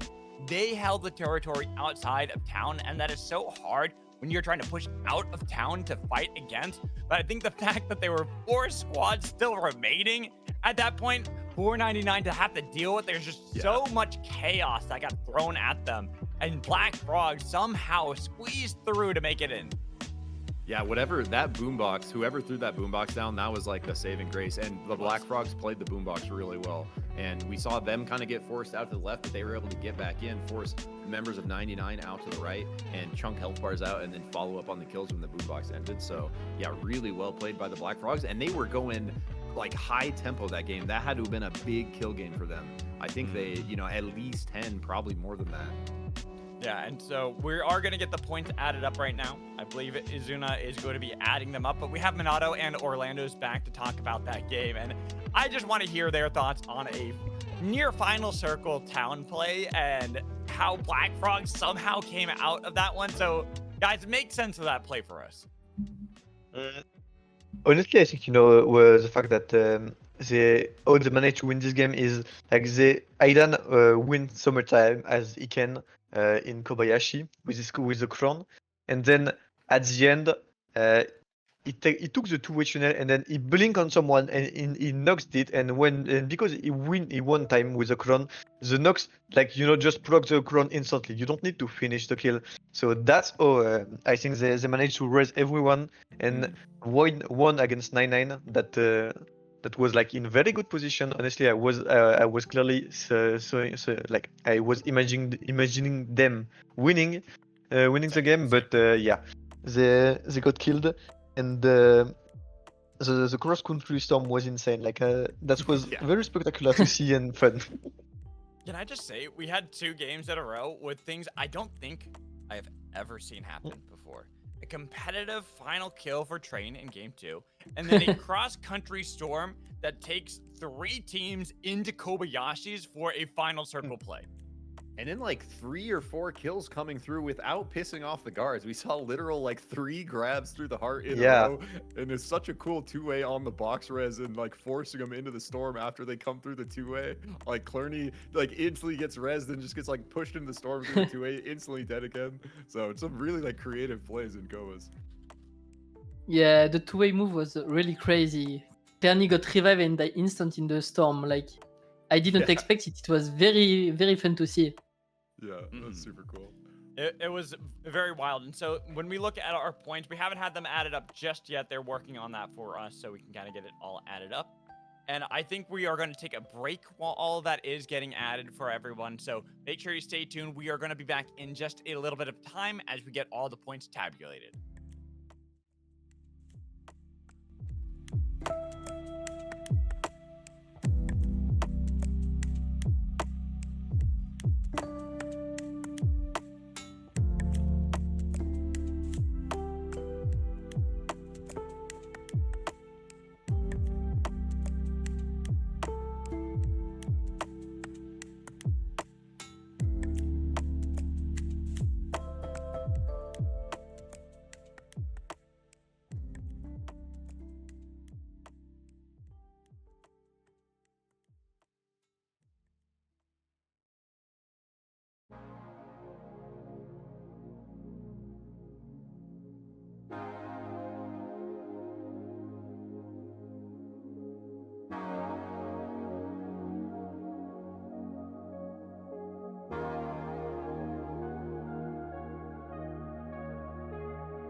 Hello. Welcome back to the finals. Sprodown. We are into the finals, a Game 5 set. We have to determine which team will end on top for squads. Our very last for EU. Myself, Mad Magical, joined in by Zikrik, as well as we have Minato here to join us in between casts. He's going to be doing the French cast, so any of our French viewers out there, if you want to listen to the French casters, check out Minato's stream for sure. So I'll let Minato talk a little bit beforehand, because you and I, Zik, will be taking over the English portion of the broadcast. So Minato, going into finals, what are we to expect from our teams? Honestly, that's gonna be an intensive game, and I think TTV is still favorite because they show us until like scrims and all the tournament that we're going that they're still like a very good team, but we still can have like big surprise or not that much surprise, just good team that can also win because that's a battle royale. Just reminder, so everything can happen. And honestly, I think THK is a very good team and I love them. So I think they're in a good position to win this one. Ooh. Minato, are you just saying that because that's Sprocaine's team? No, I swear I'm not. not just sucking up to the host of the whole thing, you know, saying, Sprocaine's gonna win. I mean, honestly, definitely a good team, and I think that's what's great about EU. We have this qualifiers. All 10 teams that join in the qualifiers, any one of them can win. Now we move to the finals, and all 10 of these teams can win. There's always the possibility Black Frogs can win this one. We already saw TSM doing really well. QTS, another team that can join in this one. 99. There's so much possibility here in EU that really hypes me up. And Minato, we are going to let you get over to the French side of the cast as me and Zikrik will take over the English. So we will see you on the other side. Taking a look at the kind of points breakdown from the qualifiers we just saw play out. So now we have basically the top 5 from the last 3 lobbies we played facing off against the top 5 qualified teams that were already in it. So like you said, Magical, such a close lobby. Like if we look at the points breakdown, the Black Frogs having a monster game 3, getting first place with 22 kills, giving them like 42 points, and so more than half of their total points, but that puts them in first place by 1 point. So the Black Frogs close out the qualifiers at 71. QTS and TSM tied right behind them at 70. So right there, the top of the leaderboard being that tight, like that's insane. And did you, okay, this drop, this circle, and the golds all being in Cold Fang Keep, I thought this was going to be an absolute chaotic slam fest where everyone was going to try to drop at Cold Fang, but I only saw TTV on the circle. Everyone else kind of abandoned. Yeah, TTV are going to get Cold Fang Keep by themselves with 4 golds. Yeah, that's like, that's going to be rough for the rest of the lobby here. That is a super strong start, especially like, you know, with the changes where gold, you can use gold to basically buy everything. Cold Fang having the most gold on the map condensed in one area, all along with creep camps, along with all 4 golds, like you're saying. TTV is going to be rolling up through the desert into Enshrine looking for blood after this very quick free farm onto Cold Fang. As the White Frogs chasing down 99, but Atomics gets taken out of that one, tries to glide away, but it is going to be the snap back on the other side. The White Frogs in a bad spot as 99 have completely scattered the fight. It's chasing down Sid, looking to see if they can eliminate a team already so early. As Sid taken out, only 1 remains for the White Frogs. 99 been looking strong, man. Then we saw some really good games from him in the qualifiers, and coming up against the White Frogs there. The advantage for the teams that just played the qualifiers is they're warmed up. They're ready to go. We might see the fatigue set in the later games, but for these matches, these guys are dialed. This is basically their game 4, where these other guys are coming in, you know, a little more like less warmed up, let's say. Really are, and White Frogs down to only myth. It is going to be difficult. There's no resurgence to play around. There's no fallback kind of maneuver, and they are kind of centralized here, which means there are no real safe respawn beacons. And we saw how many teams dropped early on this one. So you already noticed how White Frogs aren't looking to play around the respawns. They're kind of just hanging out and waiting to see if any fights break out anywhere else, and then go for one of those really cheeky revives, because that's their only hope to remain in this game. It is a rough spot. There's only 1 member from 99 in Enshrine, but I think probably he's looking at that desert res as the White Frogs member Myth makes their way over. But yeah, like you said, like very kind of limited options, and it puts you in a weird spot because once you're already on the poverty run, like the catch-up mechanics are such that as long as you can survive, there are ways to catch up, but it's risky as the last member left to sort of force a res. You know, it's okay to be patient, right? Like you're saying, like you might, the best move might be to actually wait. Oh, SB! SB catch QTS caught in the vault, and Choipy bounced around as Mecky Mech has to go for a pull to save the team, but couldn't get away. And only Lancelot remains. Another team so early, down to only one player. Yeah, Lancelot did get up to Koba, so I think they're going to be right back in it pretty quick. I think right there, Mecky Mech thought he had his shift up, was going to try to shift back, get the mantle, pull the wisp all the way back, but I think shift was maybe on cooldown, ended up just kind of plummeting there with his wisp buddy. But it's going to be just fine. Lancelot is going to get that Koba's res, so they're going to be right back in it.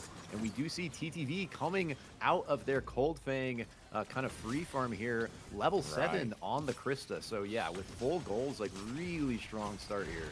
That is not going to look pleasant for any team. They're going to see TTV, and they're going to be like, I don't know if I want to fight them too early. I'd rather fight a team that is more on my level. As OP are kind of staring down TTV, but they were already looking at that like, this is not our fight early on. Yeah. Healing back and waiting to see if they can find someone a little bit more on their level. Yeah, what you were saying was exactly what they were thinking right there. They like see him, they see the golds, they see the level 7, they're like, maybe not. Maybe we just back off this one. Still look at the mini map. TTV, we're still chasing OP, and OP is like, we're so good, guys. We do not want you guys, any of this. you guys. We're cool. Don't worry about us. We're just gonna go north. And so TTV finally relent. They see there is going to be our boss here that they can take, get themselves some more exotic powers or some exotic items. I didn't see exactly which one that was going to be. I couldn't tell. But they'll be able to. Yeah, but they're going to be able to grab that one fairly uncontested as Stormbreakers are slowly pushing through the Vein Grove. Another one of our bosses spawning. But White Frogs, as they had gotten back on their feet, they are still in a pretty rough position. See the level 4s, level 5, only that level 6 for Khyzaro as being the only survivor from that initial fight earlier on. And the last time I casted Stormbreakers, they were having such good games and such a fun team to watch. Like really playing well around positioning and like finding right angles to have really good entries on fights. And we saw it earlier on with that vault angle. They just completely catch QTS off guard in the vault and like wiping 3 members instantly. So really cool to see Stormbreakers in the action here and excited to see what they're going to put together across this series. Sprocaine getting a knock on the Black Frogs here. Yeah, all the way over in Academy as our 2 teams that dropped all the way over there. Not dropped in Academy, but nearby so they can move up. But Black Frogs are struggling to get away from the Homie Kissers who've taken that control and kind of going up to what Monado was saying, looking at this team as being one of our strong contenders. But we keep mentioning it. Every team in this lobby is absolutely stacked. Every team can realistically take this series and end squads as the #1. Yeah, and we saw like how close that last battle was, and the points breakdown for the teams that were in that one. The top 5 were like so close, right? It was literally 71, 70, 70, 59, 53. So, and then there's a bit of a gap between the bottom of the lobby, but we definitely have kind of the top 5 teams from the qualifiers facing off against, you know, what are basically teams that are deemed sort of seeded higher than them. So it is going to be a banger series of games here. Right there, Atomic's getting caught out by the Stormbreakers. Really, for the White Frogs, they are going to be on that poverty run. They have been struggling to find a good foothold on any bit of land, not really in a good position, but the Stormbreakers looking a little bit more confident up against OP. They're already pushing back and getting them off the shot, but they got to be careful because they're grounded. Now it's going to be the fuselage a little bit late from shit, but it's going to be straight of 1-for-1 at the moment. Getting a little bit of damage. Wall Matrix trying to get back into that one. OP still alive. They got the B-bomb ready. Tonk looking to separate him, dragging him into the storm to remove that shin and make it a little bit easier for OP. But they still got to be careful because the storm is nearby, and you already know other teams are looking to join in that fight. Cask having some big tonks coming through, actually looking really nice on the B. But here we go, TTV all the way up in stacks from their Cold Fang start, looking so strong, level 9 golds. Ari pumping big damage on that myth. Oh, almost found it for Tom Kick. Very close, Zick. Dude, like, and Tom Kick being a literal Kingpin GOAT, man. The legend on this guy. I've seen him do the craziest stuff on Kingpin. Is we have, like, the EU has some goated Kingpin players. I mean, Lil Meep, Sprocaine, Aiden, Tom Kick. It's actually stacked over here. I mean, let's just be real. EU in general is pretty stacked. Just across the board, you have some incredible players, just every which position, and every hunter pretty much can be played in EU, and that's why we were talking about, like, I know Manada's like, oh, EU has more of the meta in their grasp, but I feel like there's just so many players that have these crazy pocket picks that make it so much more fun to watch them in many of these games. Like right now, we're seeing how that's working out for 99, even if they have a fairly standard composition when it comes to meta with the Oath, with Kingpin, Celeste, Myth, looking really strong as they're able to beat another team. But Stormbreakers, who were winning out earlier on, have been separated by the White Frogs on that poverty run. They need these knocks. These are going to be critical to get the White Frogs back into position as they chase down Echo, but it takes so damn long to take down this Oath. You can see how they're struggling to actually remove the Oath from the equation, who is able to mantle away. All this time wasted by Echo. Yeah. And how far behind the White Frogs have been using all this time to try to get Echo is only going to really work out for other teams. They still playing around Echo. It will eventually break, but it took so damn long for them to do it. Yeah, and we got a shout out. Oh, but the soul is grabbed by Tom Kick all the way over to the right. Multiple teams posturing over this XP soul. We saw TSM try to grab that South Crystal earlier, bait it out, but it looks like it is going to go down. And XP soul over to TTV. So after the cold thing start, full gold advantage, and now the XP soul magical. That is scary. And it's unstable portals too.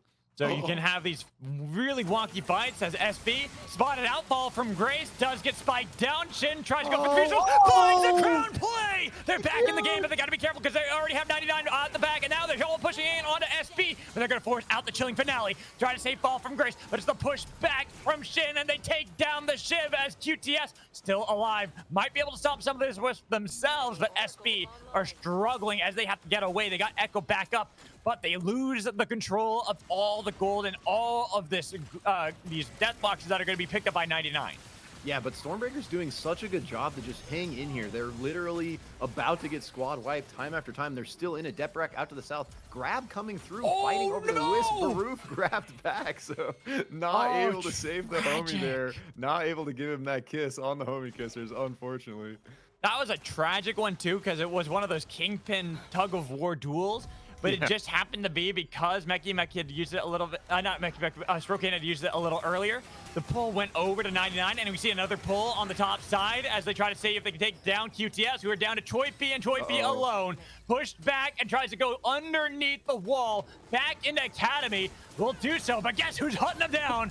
Ancom takes out QTS, first team eliminated. What a phase shift. Very well played there by Ancom. Sees the angle, shifts through, gets the kill point. Squad wipe. And gets out before the homie kissers make their way up and finish the last member of OP there. So Cass goes down, 2 squads out back to back right there. So down to 7 here in game 1 of the finals.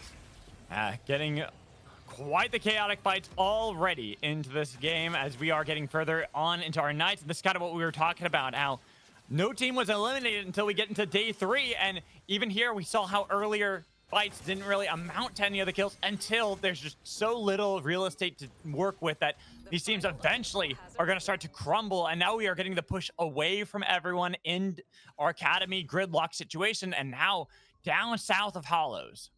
Yeah, and during all that, the last member of Stormbreakers does get taken out as well. So they're our 3rd squad out here. Unfortunately, they were having a really good run trying to kind of stay in it.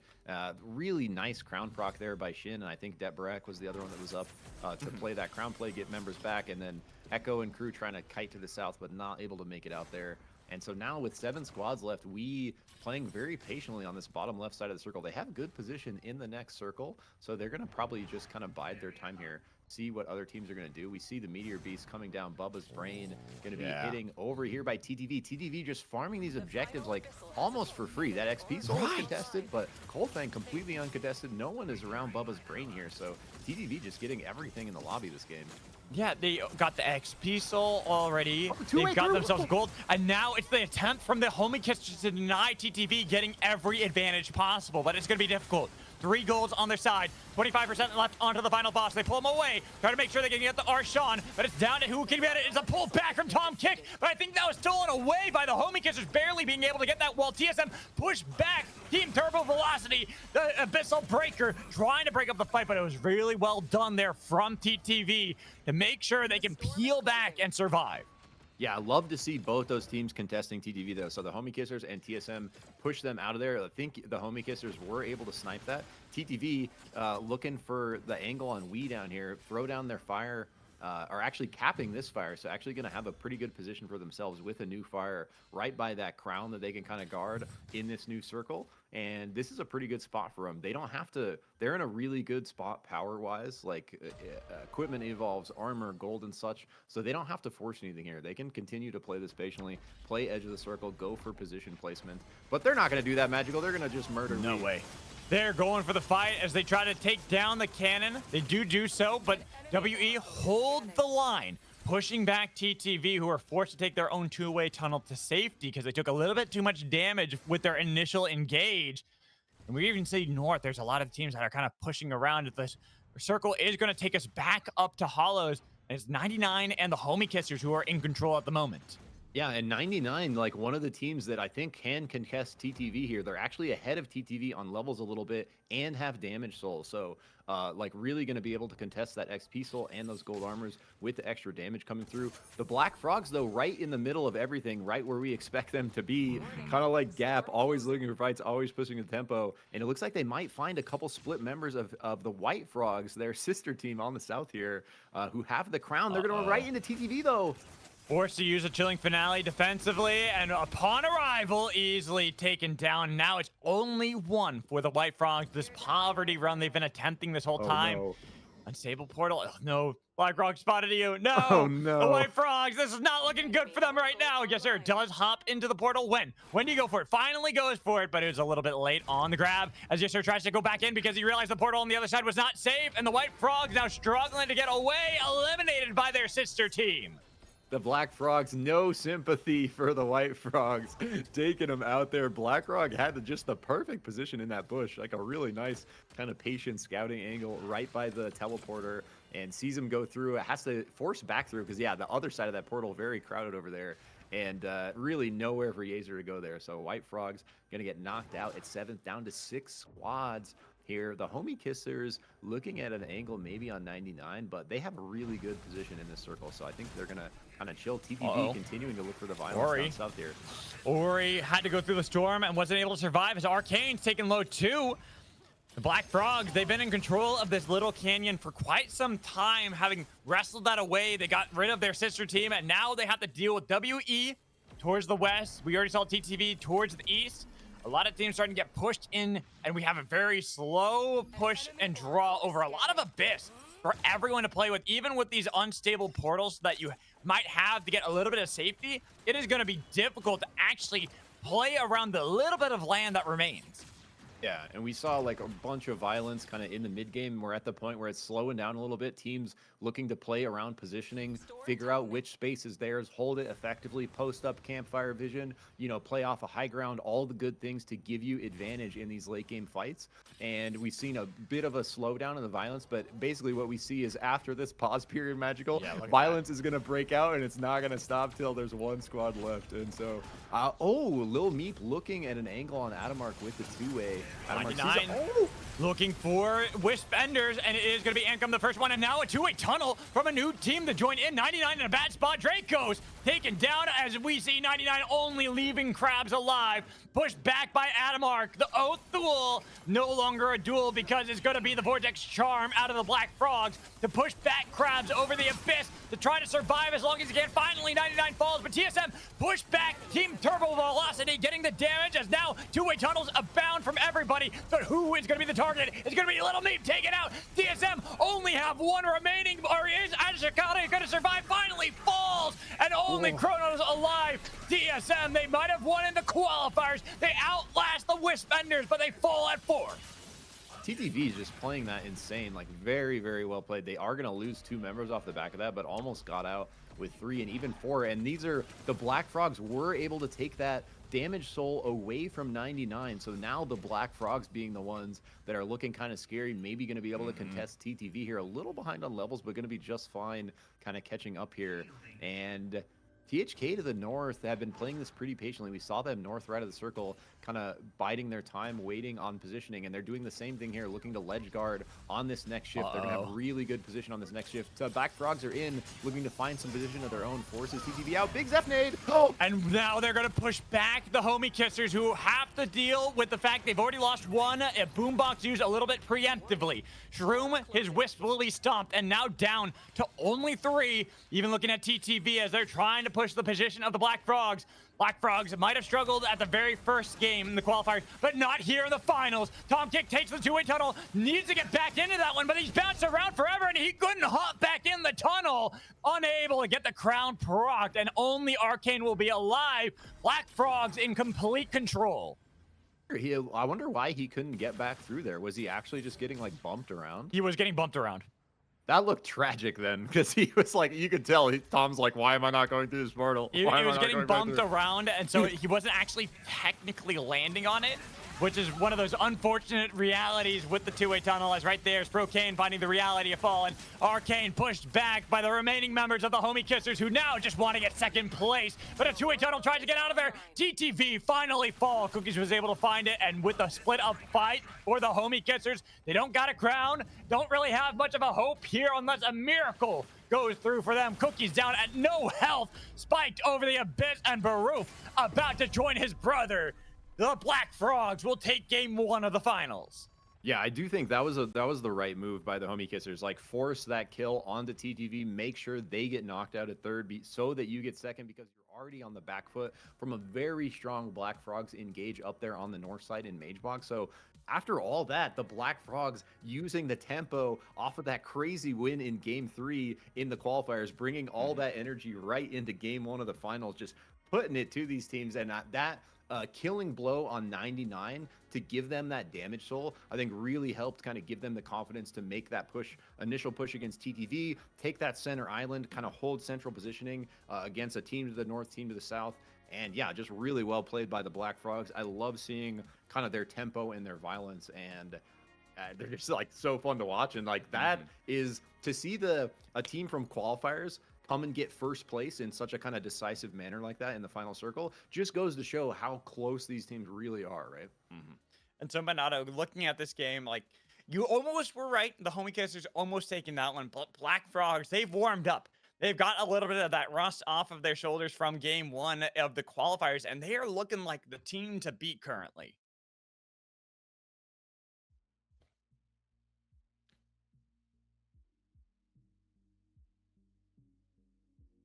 But that zeros a very important element for not being engaged. So and the base to be behind them. So TTV was between the two teams. I honestly was seeing like TTV dying and the final 1v1 against THK and TBF. But when they go on TTV, TBF go also, but TTV run away, and TBF instantly turn on THK. So they lost someone, and they were forced to buy a crown. And when TBF go on THK, Sprocaine, who was the one with the crown, missed the frog jump, get one shot, and so the game at this moment the game was doomed for THK. They tried the rush on Arcane to get the top 2, but that was the two moves that make them lose the game. And TBF just played the game like all they do. They played like not perfectly, but almost, and they just won that.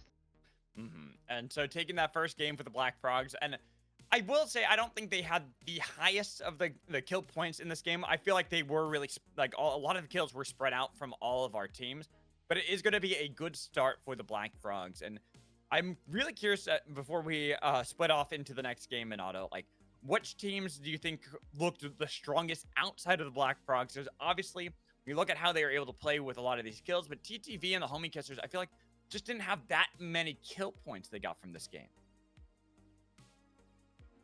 Honestly, I think they still got like some few. 99 also did a lot of kill on this game. They die like top 4 or 5, I don't remember.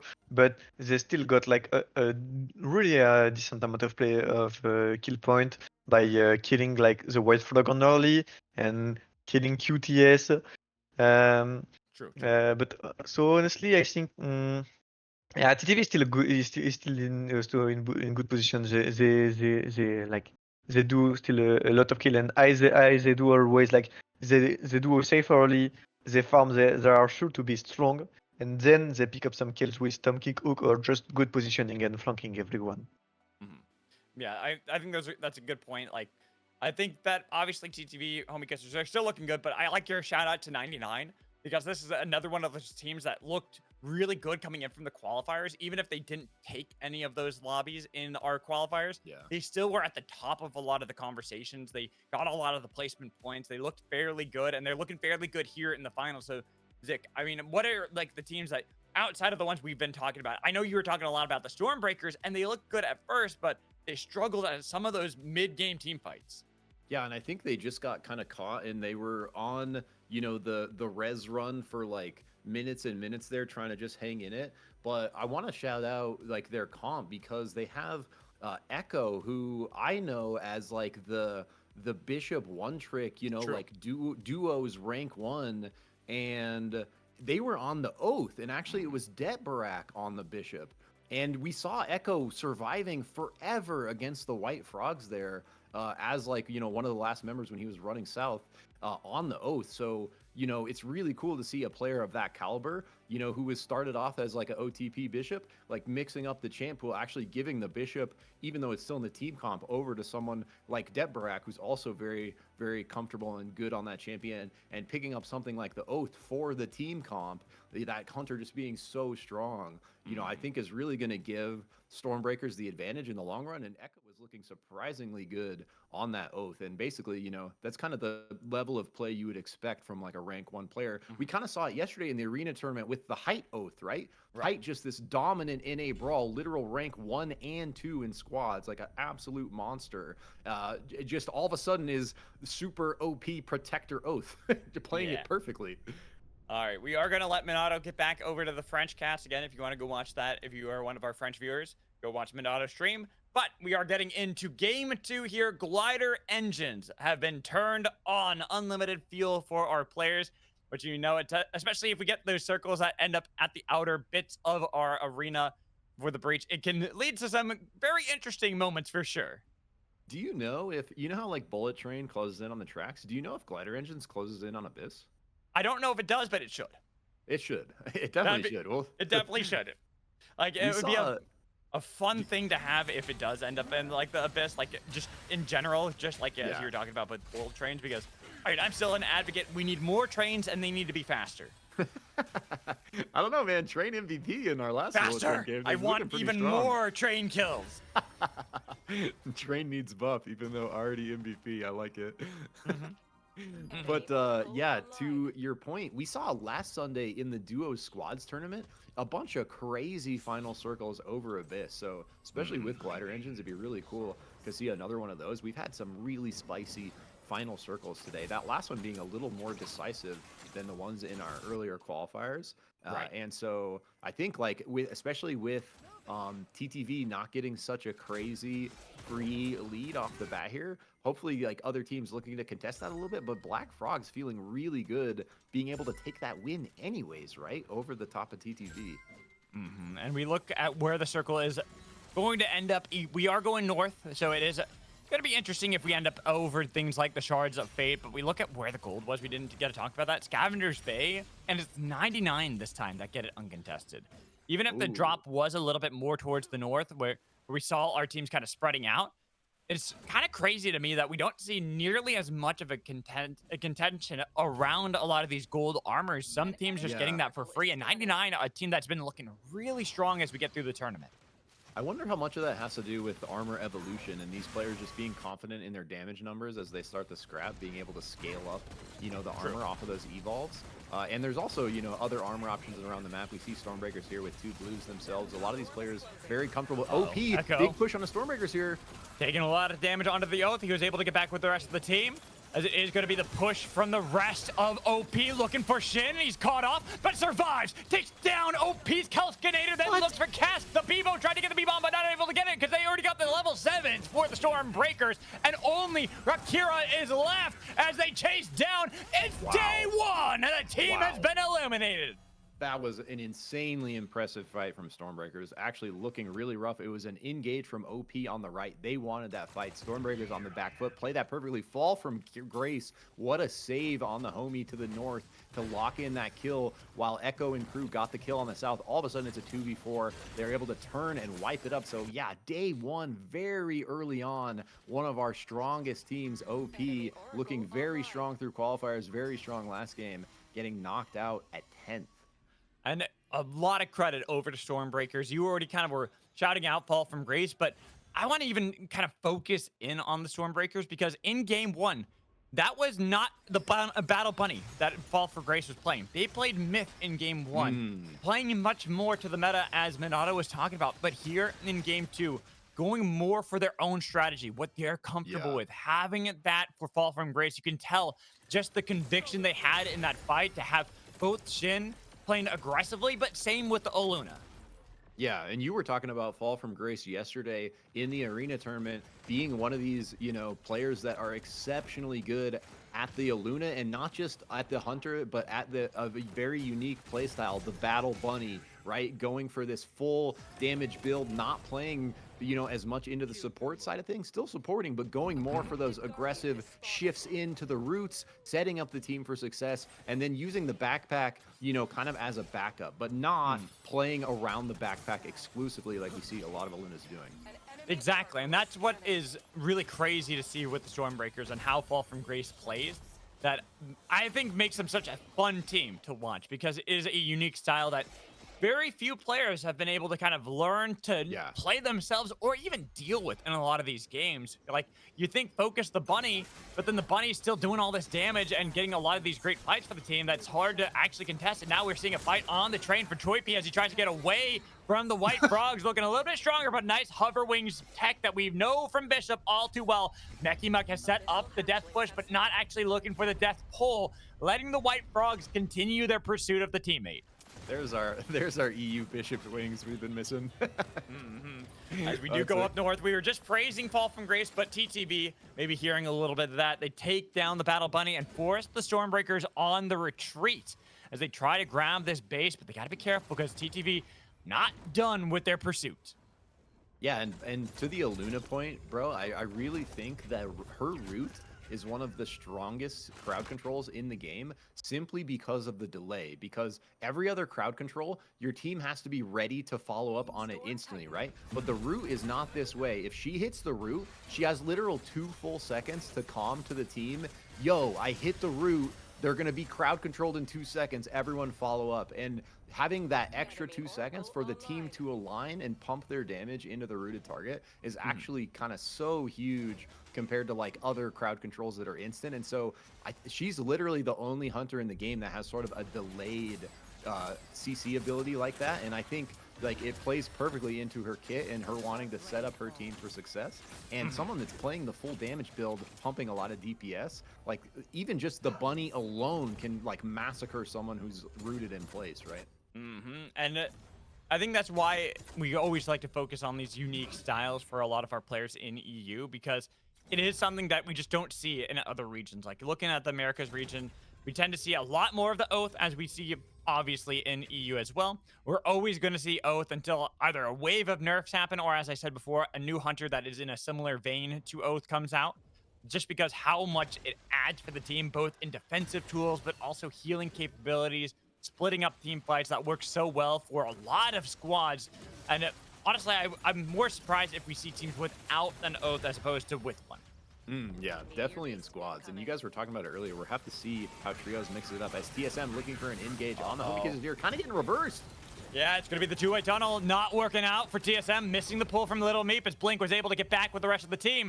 But the homie Kissers have taken control of the two-way tunnels. They forced back TSM as we go down south. 99 chased down by the Black Frogs, who were able to win game 1, and they are getting quite good control against 99. Even trying to see if they can take away the goals that were won by 99 out in Scavenger's Bay, and they are struggling to get away.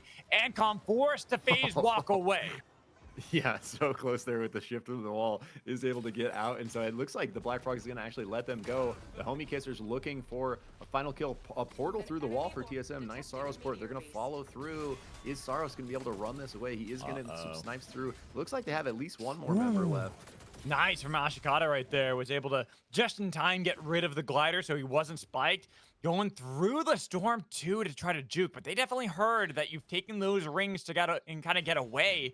It's going to be difficult for TSM to get back into this game as we look at everything else on the map. WE, they're all the way up here in Shards of Fate, and it's kind of funny that I called out maybe having a circle around Shards of Fate because that's where we're going. Yeah, let's go. Magical with the 300 IQ. I was just kind of like, hey, you know what? A glider field, that's a cool place to be, right? Where you have a lot of the frozen water. And it's like great. Yeah, dude. All There's that so much. abyss. Yeah, there's so much good terrain up here to play around, especially with Koba's kind of being on the south side of things and that whole dynamic. Lil Meep, TSM last member here, hanging out in Koba's. It is daytime, now gonna go look for that res, but just being patient, waiting for, I think, for the tick over today for those guards to be back. It looks like they're gonna be right back in it, so still 9 squads left, fairly deep here. The Homie Kissers putting some pressure out onto 99. They take out Ancalm there. Khyzaro looking to kite to the south, but still on the run. Only having that one team eliminated OP very early on by Stormbreakers. And the push there kind of getting teams all the way to fall back, especially waiting as we have our Meteor Beasts, we have our souls, a Teleporter Soul on the line, already an Armor Soul that was picked up by the Black Frogs. Looking pretty good in this game again for our team that won game 1 of the finals. Yeah, and TTV, you know, coming in second last game, or actually third, actually off of that good play from the Homie Kissers. They're so good at playing around objectives. They're constantly about this macro strategy. You guys were talking about it earlier in the break. They have really strong kind of macro, especially with the brain of Tom Kick kind of leading the charge there. One of the most experienced players as far as SUPERVIVE kind of macro strategy is concerned. We actually had a shout out from Luna Super Warrior, the coach from Moonlit Battleground, saying that Tom Kick basically provided them with a huge foundation of the kind of base knowledge they needed to coach their team. So huge shout out to Tom Kick for, you know, really, you know, providing the community with a lot of really good intel on how to play these final circles. But what that results in is TTV being so good at playing objectives, and they will certainly sacrifice kills to pick up a soul like we saw in the north left there. So they're going to be looking now with that soul over the top of another team. There we saw him lurking in the north right here. Yeah, and especially being the teleport soul, so they can move anywhere on the map instantaneously. It's going to give them so much mobility that teams are not going to really be prepared for. Even if you know it's there on the other side, it's so difficult. But Black Frogs finding their sister team again, get one knock onto Dan Bridges, but the White Frogs are pushing back onto QTS, who hold the line and push back the White Frogs. It is going to be another pick onto Sid, leaving only a Myth alive unless Sid gets into town in time. He could not get away from the blast. Yeah, so Sid taking out there. Yeazer, last player left, is actually already in Koba's, already started the res, so nice. TWF right back in it. Sid's still down for, oh no, he's back. Oh, he's up, he's up. UI bug. Yeah, I was gonna say, because he just got knocked, got instantly revived outside of it. Just a little bit of a wonky situation, but what a wonky circle. Another one at Kobayashi's. That's 2 in a row that, well, not 2 in a row, that's 2 today, because we had the cross-country storm that took us over town before, and now we're having it where it's just a straight-up circle over Kobayashi's. Yeah, and it's just like the terrain around Koba's and the way you kind of have only 4 entrances in to each side, like gives it like the dynamic. And we see the top right of Koba's, there's so many teams just posturing position. The next shift just comes through, actually going to be to kind of the bottom right here, moving a bit away from the kind of abyss angle with glider engines. So we'll have to see where the next shift goes after that. We can also see Bubba's brain going to be coming in on the bottom right of that new storm shift. TTV making their way in from right. Looks like they're going for a push on Wii here. Wisbenders have to deal with Turbo Velocity to the north, but there is TSM over to the west. There's going to be the pick on the Oath. He was able to spin dash back, but the miss on the blast off from Hot Cheese, still with the boombox put down by TTV, pushing out Hot Cheese as WE try to punish the Ori. So low, still alive though, putting out the damage that he needs to, but where's the shot into the back line as he heals up with some of the 5 beams, taking too much though over the Biss. Going to be difficult for that Wish to get back while TSM pushed to third party. TTV running, but another team, the Homie Kissers, show up out of nowhere. We are now going to have a big problem as they try to get away, but same with TSM as they have lost one. Blink taken down. Moku is still over the abyss trying to get away, but Moku still alive. That myth now gets focused by the Homie Kissers as one more is gone, but here's another squad to join up. As QTS show up out of nowhere. TTV still down in the south. Homie Kissers have to deal with QTS. Well, it is going to be the TP away with a pullback on the Meki Mech. Summon Napalm over nobody, but they got a lot of damage into the back line of the Homie Kissers, and they're trying to see if they can take down the broken shield Oath up into the storm, but into the tunnel. Didn't want that one. Now in a bad spot. Even if they're able to get rid of Cookies, they got the Fuselage to deal with from Shroom. Trying to survive and trying to make sure Cookie's going to be back on their feet, but a nice blast up from Toypi denies that for now as they push back. Make it so that it's not going to be too easy, except for the slam down. Sprocaine, the host of the tournament, getting a nice knock and keeping the Homie Kissers alive.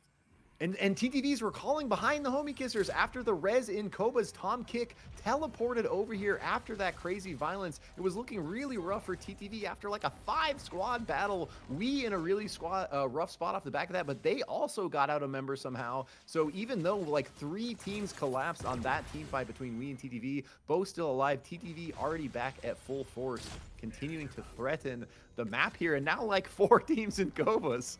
I was about to say, it is the end game. There is no more nighttime. The guards are on permanent patrol, and we have so many teams in Kobayashi's, but eventually they gotta vacate the vicinity because the circle no longer centering around the core. There could be that last play around the revive. The Homie Kissers are on it. They should be able to get this. I don't see any Kingpins nearby that can actually push them into the core. The White Frogs do have the barricade, but not going to actually get the push onto the Homie Kissers in time. They have the revive, but which team leaves and which team will survive? TSM hold the line outside, but same with we, and then QTS push behind TSM. Keep in mind, this is endgame. There are 9 teams still alive. 35 players are still ready to bout. It is such a close match out here. Every match has been so close. And now with all these teams in Koba's, it's going to be such a weird transition trying to move out of there into this next circle with like, 5 more squads kind of holding these angles on the outside. Ooh, Yazer taken out there from Fall from Grace. Snipes that kill actually from TTV there. There's our first player from the White Frogs that tried to leave. The other members did get out, so they are still in the game, but they are down a myth. You can see all the way down south, crowded. All these teams so crowded, and now chaos ensues as we see the kill feed. 1 crown, 1 proc, team backup not in time. Little Me wasn't able to get the dunk to work in time. Got spiked beforehand as the Homie Kissers get attacked from all sides. Wishbenders are the ones that come out ahead as our first team eliminated in the entire foray is going to be TSM, who find themselves barely falling out. Little Me a little bit salty, I think, from that spike not working out. That would have been the revive for the team. Yeah, that's rough when you think you have the angle, you think you have the play, you get the grab, and it doesn't come through. THK instantly out after that, though, off of the back of Stormbreakers. Shin getting another kill through. So Stormbreakers having a really strong showing here after getting taken out a little bit early in Game 1. They were kind of on that poverty run, kind of proving why with Fall from Grace back on the Battle Bunny. They are one of the top teams out here. We see Deparak, Wings, Glider Jet, Bishop going to be very hard to bring down here. Sick. There are still so many players and teams left. Dude. This is crazy. I've never seen this many squads at the final circle. The pull from Tom Kick deletes Deparak. Even if they get the pullback, they try to see if they can get the Wisp back up. But behind them, there's a crown on Meki Mech. There's still even the 99 behind them that they got to be careful of as CTV have now got themselves locked in this chaos. There's a coliseum of their own doom. Fight on the other side as there was 1 pick onto Atomics, but it's going to be the push back onto Wii as they try to survive. And Meki Mech looking for the pull onto anybody, but unable to find it at the moment. The amount of two-way tunnels we're seeing is crazy because right now two-way tunnel is locked into the shop. So like every team has a two-way tunnel. People are using them left and right, just going crazy. And huge engage looking from 99 here, but TTD completely reverses it. Krabs goes down instantly. Stormbreaker's looking for the flank. Boombox keeping TTV alive because they saw Shin behind them, but it's going to be the sniper from Ancom, trading it back at the moment. But now they got the chilling finale, trying to see if they can push back onto the Velocity team onto the rails. They're not going to be able to get the Abyssal Breaker, but QTS up to the north. Which team's going to fight? There's a crown that's been picked up. Damage onto Krabs, but he still survives. Unable to get the kills they need to. Puts down the chilling finale and pushed into the storm. Not the way you need to go. You got to get back in there. Sid's going to be alive. The White Frogs are not out, but TTV, they're eliminated. Then the White Frogs fall right afterwards with a dunk coming in onto QTS, losing lands a lot of damage onto everybody. Khyzaro is the next one to go, as Dracos might be the last one for 99, but it's QTS that get eliminated. 4 teams instantaneously deleted and now down to 4 teams. Dracos, the next one to go, and 99 only have 1 remaining. Just such a crazy battle there. TTV in literal worst spot between like 4 teams looking at them, licking their chops. They did have the TP soul, but that takes time to channel. They were under so much pressure, couldn't make a move. Stormbreakers with their second squad, Elim in like 30 seconds, taking out the last member of 99 there. So Stormbreakers having a absolutely gigantic game, racking up the kill points, already in top 3. This is Stormbreakers' game to win here. But they still got to deal with these powerhouses, the Black Frogs. They won game 1. They've got the double goals. They got a lot of exotics, even a Fate Rewinder. They want to engage on the Stormbreakers, who are kind of locked into this Thunderdome of their own doom. Even if there is a respawn beacon, they're not going to have enough time. Too much pressure from both sides, up in the north and over in the west. Yeah, we're kind of seeing a little bit of a slowdown from the chaos, but just kidding. Two-way from Wii. Semi in with a big Abyssal Breaker, but now kind of isolated against Stormbreaker by themselves. And can't get back to the tunnel, having the same problem that we saw beforehand for Tom King. When you're bounced around, you can't enter the tunnel, so they already lose their most important oath. And now they have to wear a crown if they want to get them back, but that's a long time for Hachi to have to hold on to the crown against the Stormbreakers and Black Frogs. Yeah, it looked like almost like a bit of a miscommunication there from Wii. I thought they were going to all look to commit, but it was only the oath. They go another two-way looking for a kill. They're going to put themselves right in the middle, though, of the 2 squads. They had to make a move to try to find position, but I don't know if this is going to be it. Now going to maybe get pinched here.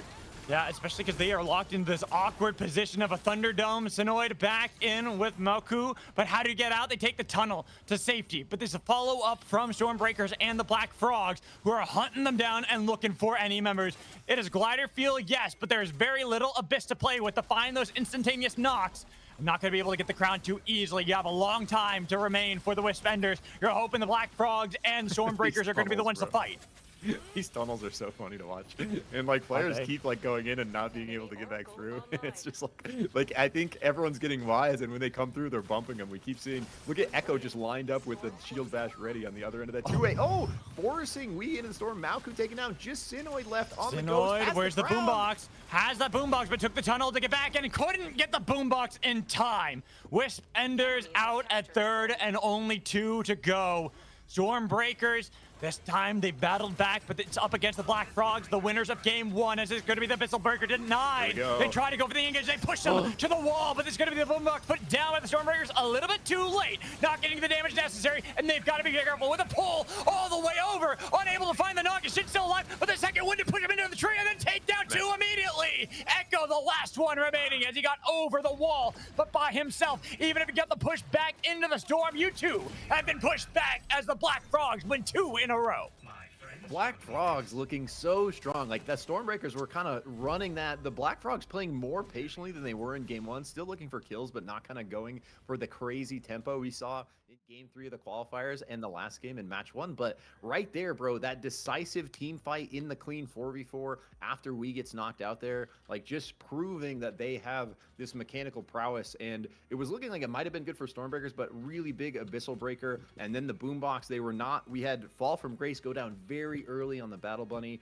Even with the boombox down, they were not able to stand on that Wisp and get the res through. And so I think the Black Frogs really just played that exceptionally, and they really remind me of Gap. They love the violence. They're very, very skilled mechanically on their individual hunters, and like they just love to fight. And it really shows in a situation like that how good they are mechanically. Just such a clean 4v4 to finish the match there.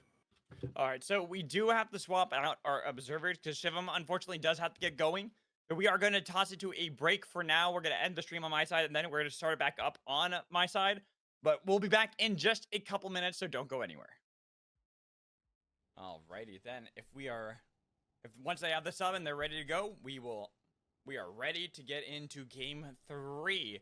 As right now, Black Frogs are looking like the #1 team. They are in first after winning 2 games in a row, coming from the qualifiers and starting off the day too with a 7th place finish. What an impressive turnaround there for the Black Frogs. Yeah, I agree. They're like in a really good shape. Like it seems like the last game of qualifier give them a lot of confidence in their play, the play style, and now they're winning everything. Yeah, so looking Magical, are you back live, bro? Or I am back live. It should be up now. It was just it had a delay because I have the delay set up so that. Oh, I see. Yeah. Okay, I got it now. Yep. Just to make sure that there's nothing to worry about when it comes to players and teams. Oh, and stuff like that. I don't see your webcam. Yeah, okay. By the way. Toggle on your webcam. It's because it was delayed. So I already got it fixed up. I see. There Yeah. we go. Beautiful. Because I had the same thing. I'm like, why is my webcam not up? I'm like, oh, okay. That's why. But I got it all fixed, so we are good to go. We're back live and back ready for the avatar. Okay, let's go. Let's launch this game. That just makes it easier for me to put the avatar, just because I'm like, No, oh, totally. it's already up. You don't have to deal with all the VODs or the YouTube stuff or whatever that is. Exactly. All right, Okay. so Minato, we will see you on the Okay. other side. Good luck, and everyone who wants to watch the French broadcast, make Good sure luck you to go watch Minato. That way you can see how that is going. But for us, myself and Zikarik, we are getting into game 3. It is Bullet Train. My favorite, Let's as go. usual. Always got the train whistle ready for us. Hell yeah, let's go. Dude, I'm a huge fan of Bullet Train, just like you, and we saw a banger Bullet Train match in qualifiers, so Yeah. hoping for potentially a repeat. Really spicy final circle just to the southwest of Koba's in that one, and Train racking up some kills. We'll see if Train continues the streak. Train MVP that game, actually, and so it's going to be a pretty spicy battle out here. And game 3 of how many are we playing today, Magical? So it's going to be 5 in total. So we are halfway there. This is the halfway mark once, you get halfway through this game because it's 2.5 essentially when you have 5. But Black Frogs, I think if they win this one, would make a pretty good statement as being the team that will take it, just because we have seen that before. We've seen it in the past with how some of these games end up breaking down, that if you take early leads, the points are impossible to gain back even in later stretches. Yeah, and it's just like it's one of those things where even though you're playing over a series of 5 games, every single game ends up being so important when you look at how the points end up shaking out, and when you're coming up against these top squads like TTV, the Black Frogs, Stormbreakers, they're just so strong that it's rare that they don't put up big points in a game. So if you're wanting to compete and even win one of these things, it's got to be dialed every single game. It's got to be good kills, good placement, delivering that consistently over a 5-game series. And that's why, a format like this really kind of shows us who the top squad is out of these 10. As we already do get a knock early on. I do got a message Minato though, because it feels like the stream's a little bright. I don't know about you. Let me see. I tried popping it out and it didn't do anything. Oh, you're talking about the colors? Yeah. It's really washed out. Yeah. I'm not sure what that is. I wonder if he has Yeah, I'm messaging him right now or something. to see if we can get that fixed out too, because it's a little bit awkward on our sides as well. But we can still at least cast the games and see how this is going to go for our squads at the moment. Yeah, worst case, I can hop in the next lobby and take over spectating. Yeah, I mean, it could also be something with Discord, so we'll hopefully be able to figure that out. But going into this one right now, we go over to Academy, TSM. They've gotten themselves some decent control, but up in the north, Wisp Enders do find themselves fighting against TTV. And we had earlier in our matches in game 2 that the Stormbreakers actually had a really good fight eliminating OP early on, so now we know that these teams can fall early on, even if in that game 2, we had every team last outside of OP until the end game. Yeah, and it's going to be a really heated battle here, because coming into game 3, basically being, halfway through, the format, it's going to be like teams are getting more thirsty, especially if you're behind. It like now is the time to start playing a little more aggressively, a little more loose. Like you got to start racking up these skill points, but you can't play too aggressive, too loose, because if you get opportuned on third partied and don't get the good placement, then you're just completely out of it. So I think like these teams from behind here are going to be looking to, you know, not only find good engages and get some kills, but also playing for placement. It's going to be a tough ask against these squads that have been looking so strong, though. As 99 push back QTS, Greninja low. Look to see if they can get rid of Zeph, but he hops and skips away while Lancelot looking for the play onto Ancom, unable to find the spike, and he has to get away, taken down by 99. We're able to retreat and push back pressure onto QTS. Choi P2 is gone. Greninja, the next one, the next casualty, has only one role remain. Meki Mek has to go north back into Academy, but we already know there is a team awaiting their arrival. TSM held control of Academy, but Meki Mek, with the help of those portals, does get around for now. Yeah, 99 continuing to look very strong, continuing to impress. Nice fight there, getting multiple knocks through, not quite able to get the squad wipe, but getting those shards, like continuing to scale their power. TSM coming back for a look here. As 99 still holding on to Gridlock the best they can. Got themselves some nice gold armor that they're wearing, and somehow it was the escape there. We did have QTS survive, one of them getting out of there just by the skin of their teeth, avoiding the pressure of TSM. But elsewhere on the map, we are seeing how our teams are kind of stacking up. The Black Frogs here over at Prisma Falls looking pretty confident with themselves. Got a lot of blue tier 3 armor that's going to keep them fairly stacked up in some of these fights. Yeah, and I think if you're the other squads in here, the Black Frogs is the one you're really wanting to wipe. Like, I think they are probably ahead after the first 2 games went. Probably first place at this point. So these other teams seeing the Black Frogs, like that's going to be kind of the squad you want to take out. You want to put them behind on the points to give yourself a chance to catch up. And so we'll have to see if any of these squads actually look for a specific angle against the Black Frogs, because it's usually the Black Frogs that are kind of pushing the tempo, finding those fights. So yeah, I was about to say, oh, here we go. The colors look like they kind of reset a little bit for us with nighttime. A little bit easier to see.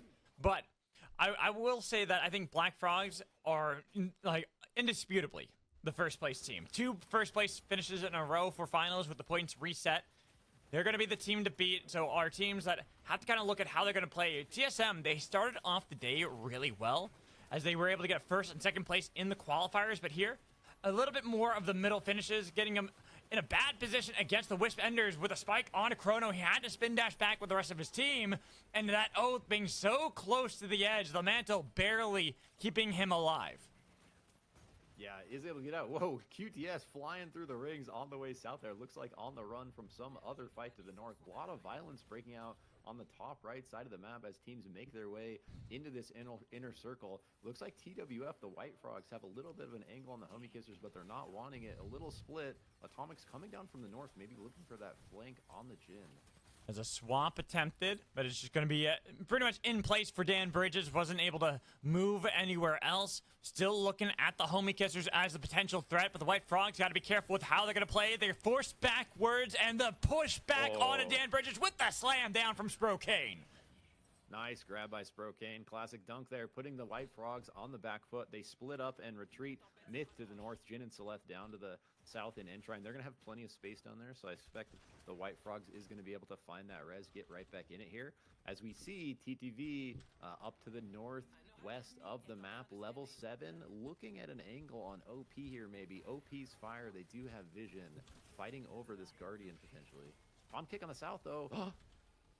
Yeah, almost was able to find it onto OP. And OP, they are struggling a little bit in this one because last game eliminated so early on, and now fighting against TTV. It's going to be difficult for them to get out, but they get a lot of damage on Arcane. A nice snipe. They're pushed back, but here comes the Avalanche crashing down on them with the slam onto Cask. Bebo alive, but the dash in for the Ori to take one back and make it a 3v3 as Tom Kick in the middle of 4. Almost getting the revive without the B-bomb. They do get one up, but they lose Kalskinator for it without him taken down, but then Cask taken down by the Ori, who's winning out the 1v3. Tom Kick and Arcane. They'll start to help out with the Wisps as they look to chase down the remaining member of OP.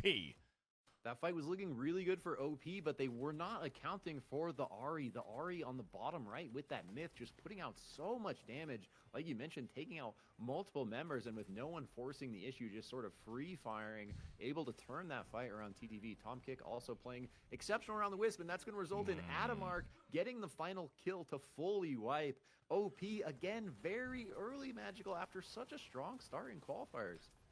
Struggling a bit in this lobby, finding themselves up against quite titanic of teams, especially the TTV early on. In the last game, it was the Stormbreakers that took them down. Now with 4 teams remaining, as we are getting through our next night and having it into daytime, 99 are pushed back by the Wisp Enders at the heart, and there is going to be the pull to safety for 99, but they are still getting aggressed upon by the Wisp Enders. The rain of arrows pushing him further towards the Storm with Abyssal Breaker getting a little bit of damage, but guess who's behind them? The Storm Breakers ready to break up the fight of the Wisp Enders. 99 might have found salvation in another team showing up and looking at WE as they push away Hachi, and then Shin diving in with the Fusillade, but unable to get the knock they needed to onto the Wisp Enders, who are barely getting away the rings to help them get safety.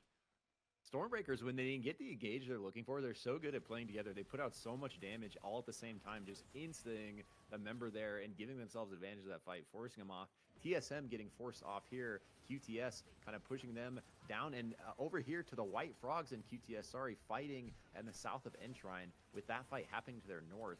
And the White Frogs, you know, looking like the aggressors here. QTS kind of on the back foot, but they're going to be running into other squads to the north here. QTS lose 1, might lose 2, as Lancelot was able to get back with the team, but Joy B unable to defend the Lancelot, and Mech is already bailed, saying, Joy B, you're on your own. We got to have survival in this game, but the chase on a Mech could have been there. They decided to relent the pressure instead of want to stop some Wisps. Mech just ran right into TBF, though, so the Black Frogs maybe going to find that squad wipe on the bottom right. As it is, yeah, Mech. Homie Kissers chasing down. Mech looks for the slam, and we might have another team on the bench as Mech in the storm, and guess who's still there? Atomics was outside of the storm, but the poll says, no way, Jose. QTS will join OP on the bench.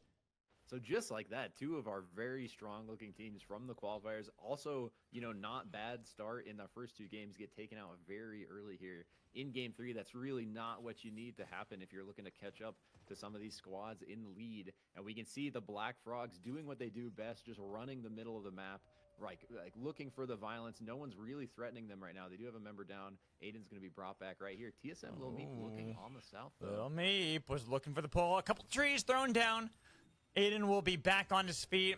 Black Frog's not quite out of this one, still holding control of mana coils, but as you talked about it, the inner circle is really where they like to play, and this is a very aggressive team. If you look back to the qualifiers, Game 3, 22 kills confirmed for the squad. Yeah, after having with first place. Exactly, with first place, and now they've gone for another first. This is essentially, they've had 3 first places in a row if you count the qualifiers. Crazy. That's actually crazy, man. Yeah, like actually having a huge performance here from the Black Frogs. And like that's like sort of the payoff that you can get when you're playing this more aggressive style and you're looking for those kills. Every kill results in loot from the enemy, right? Shards, gold, and that continues to increase your advantage. So even though the Black Frogs, they don't play a crazy amount around objectives like TTV do, kind of contrasting styles, right? TTV more of the calculated objective players, while the Black Frogs more of the, you know, aggressive, constantly looking for those kill points and looking for advantage through that. So and really cool to see these 2 styles clashing. It's something that we can even relate to with NA because Gap are more of that, you know, the macro focused team that likes to play more towards how you can set up for the late game, how you can scale up into the game, while the last 2 were always that hyper aggressive team that understood the ins and outs of a lot of team fights. And TTV, they know when to strike, like right there. They notice that Chrono is just a little bit too far and overexposed, so they get a nice pick onto TSM, forcing them to retreat, but with Stormbreakers there as well, TSM barely got able to get away from both teams. Yeah, and like you said, very strategic, always looking for the calculated play. They find the pick there, not going to overchase. They see Stormbreakers. Ahri gets the intel, turns around. Stormbreakers is going to find the angle on the retreating TSM, down a member here. So TSM going to maybe get pushed up and pinched. Stormbreakers with that XP soul at level 11 looking scary. More violence happening down in the desert here. Out in the desert, fights break out from 3 squads. White Frogs try to revive Dan Bridges. He will be back with the team, but they're still in a bad position. Homie Kisser's going to go for the flank, and they almost had Samiri on the other side that was able to find them, but now Stormbreaker's going to show up as the Black Frogs look for the Homie Kissers. Both teams trying to get back into the circle from the desert. Two-way tunnel set up, but look at the White Frogs as they put pressure onto their sister team and deny the Black Frogs that potential fight. Yeah, and still, 8 squads left. Pretty big circle. We got plenty of time here. But Lil Meep is going to grab that crown. They're working their way over on this long route through the desert. Stormbreaker's still looking. They're lurking right above and trying to find maybe that kill, that squad wipe. As TTV push onto the boat, looking at an angle on 99. Ari getting a knock on the mid. Big grab back. What a pull from downtown on a crab. Somehow got beyond the shield. And now 99 down to only 2 as we go into the mana coil. Still an orb of life to play around. The Black Frogs have control. There's that respawn beacon that 99 are attempting. They're staying strong onto it, hoping that that's enough time that they can get back. But with the Homie Kissers coming in from the south and the Black Frogs still there, putting pressure onto the Orb of Life, Dracos is forced to use the Chilling Finale while TTV find the pull and are going to eliminate 99. Yeah, 99 just in the worst spot there. Literal 3 teams on every angle with the storm to the top right. Nowhere to go. One member picked off by the Homie Kissers, the other by TTV. They're going to get knocked out at 8th here. And we see the Black Frogs taking down Soul Ward and getting that Orb of Life for themselves. But the White Frogs are right here. Oh, and Dan Bridges, Singularity, lots of damage. Pop goes the Weasel, taking down the Black Frogs down to 2 with a Fusillade, denying the Black Frogs until Trenzy turned it around, surviving. Does it finally spike down as the Black Frogs out at 7th. Our double winners from games 1 and 2 of the finals are eliminated at 7th. That is what these squads needed to do if they want a chance at the first place here. Like, really big kind of play against the Black Frogs. They're fighting 3 different teams, all different angles. They thought they had a kind of advantage there. Oh, Res Homie Kissers for the Homie Kissers right back in it. Perfect timing, but still going to be difficult for them to get out of this one. They're trying to use the 2-way tunnel in order to get some safety, but Sprocaine, the first casualty, then Shroom, the next one to go, as Cookies tries to blast away from Yes Sir, but he is in hot pursuit, looking for one arrow to connect onto Cookies, but Cookies outplaying until the rest of the team showed up to make sure they take down one more member of the Homie Kissers who only have Oath remaining.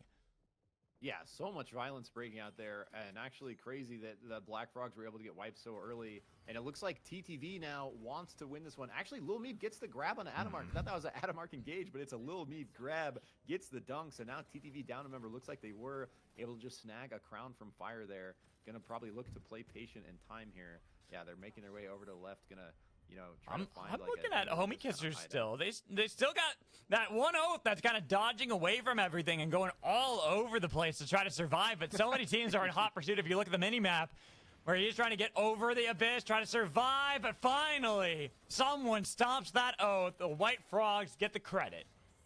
So the White Frogs actually showing up big here, contesting that fight against the Black Frogs. They were the ones that set that up. It was a huge singularity for Dan Bridges. TTV finding a fight here with numbers disadvantage. Did you see that weird interaction? It was the Blinkstone with the knock from Slam into the Fate Rewinder. So almost looked like an animation cancel from Tom Kick, but was still able to get the damage. That's cool. Yeah, it happened so fast I actually missed it, but that's awesome. And now Stormbreaker's in a bad spot. The train starting to clock down. Tom Kick not paying attention. Drain getting the knock onto TTV as they wear a crown to try to survive. They're able to get a little bit of time knocked off the clock for the Ari, but here comes the re-engage. The pushback as Ari tries to battle and tries to feather away. Has an emergency platform that was put down by TSM, but he watches Arcane about to fall with 35 seconds remaining on the clock. Now you're by yourself, and Ari has to survive for this time, to survive for the team of TTV, but it's so difficult to get away, and finally they fall. Only 4 squads remain, and in the desert, the Wisp Enders and the White Frogs do battle, but the White Frogs are taking control of the desert for now, while the circle starting to push back towards the tracks.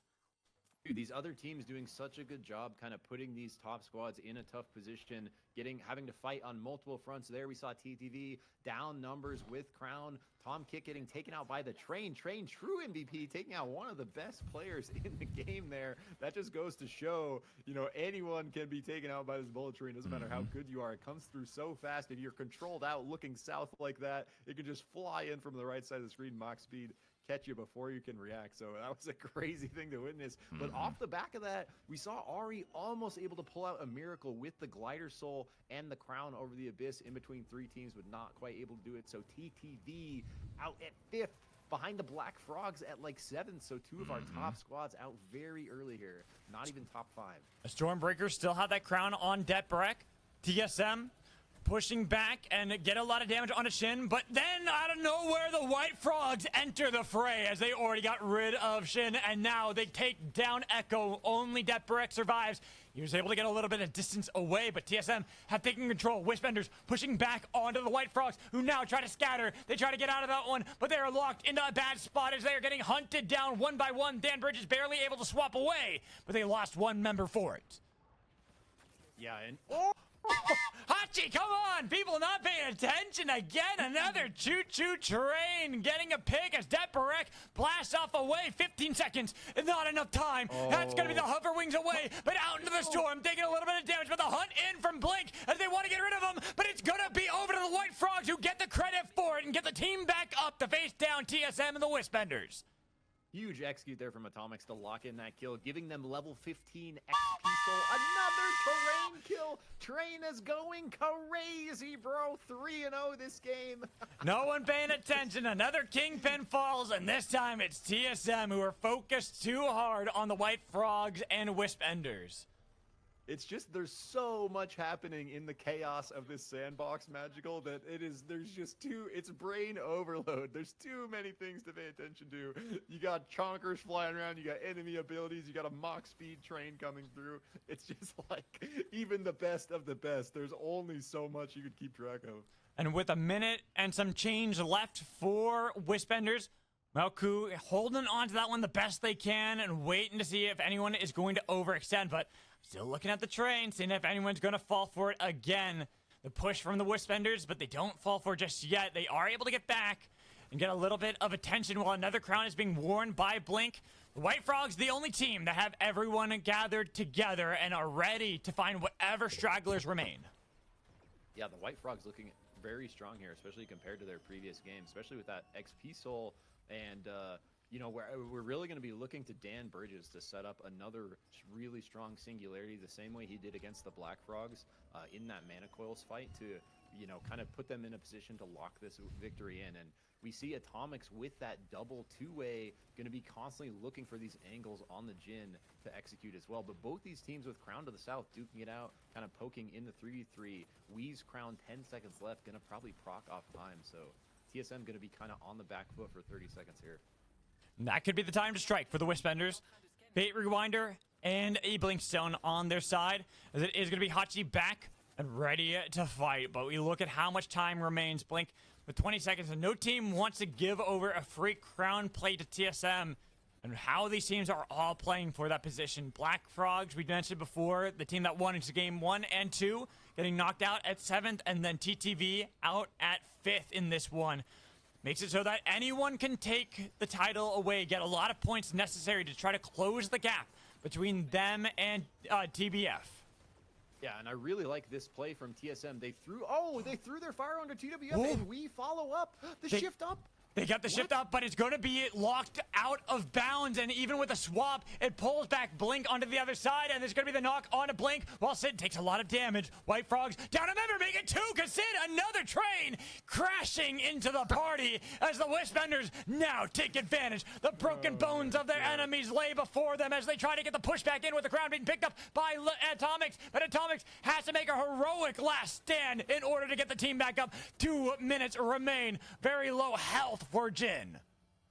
TSM playing that so calculated. They threw this fire over that they're standing on now when they were on that other angle to get vision.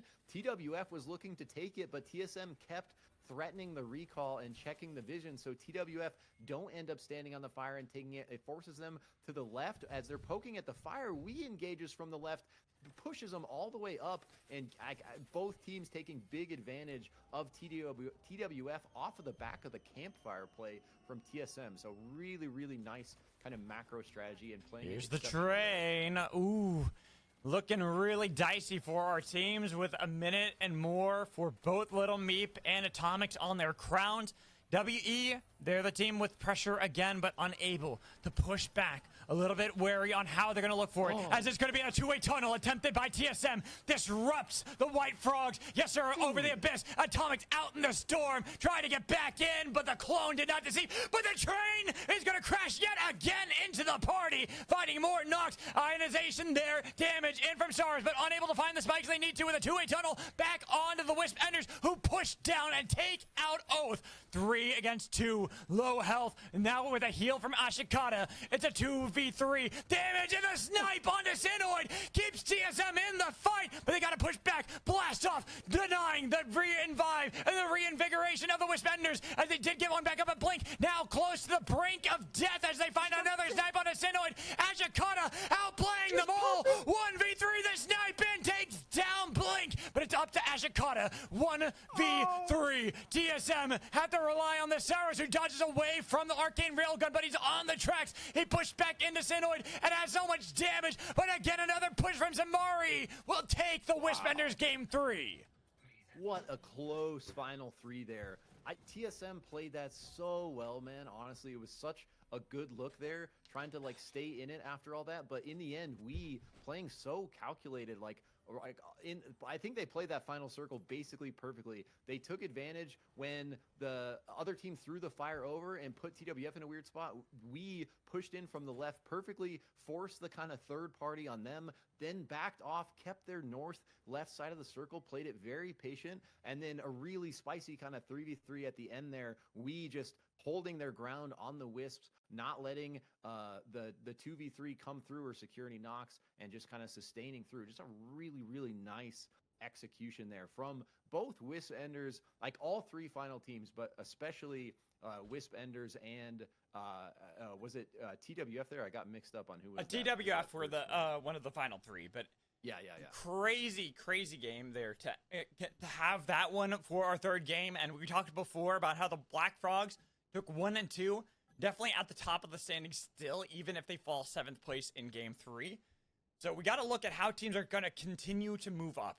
Wisp Enders taking a critical game 3, but also TSM and the White Frogs, very important for them to have high finishes in these games, because they're trying to see if they can keep up and start moving up the standings with TBF. Yeah, and that's the kind of game, like halfway through the series, right? Game 3, if you're behind like we was a little bit, that's the kind of game you need. Like a really strong, calculated first place finish, probably decent amount of kills on the back of that. That's going to move you up the scoreboard. And by the way, the first place team, Black Frogs, knocked out at 7th.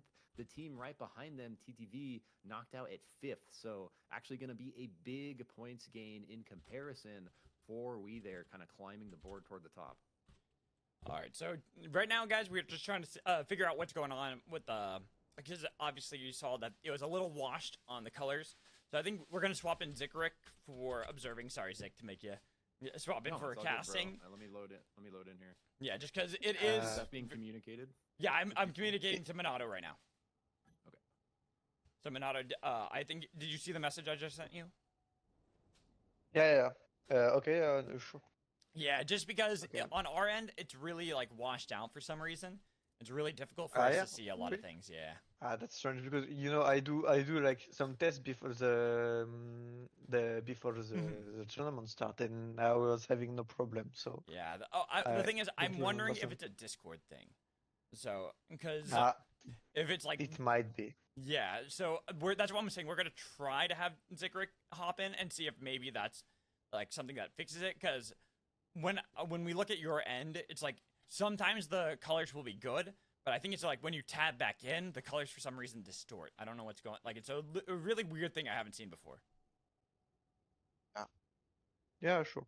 I'm sorry that you have this issue during the game. It is a-okay. Things happen. That's we can still tell what was going on. It was just a little hard to see colors and stuff.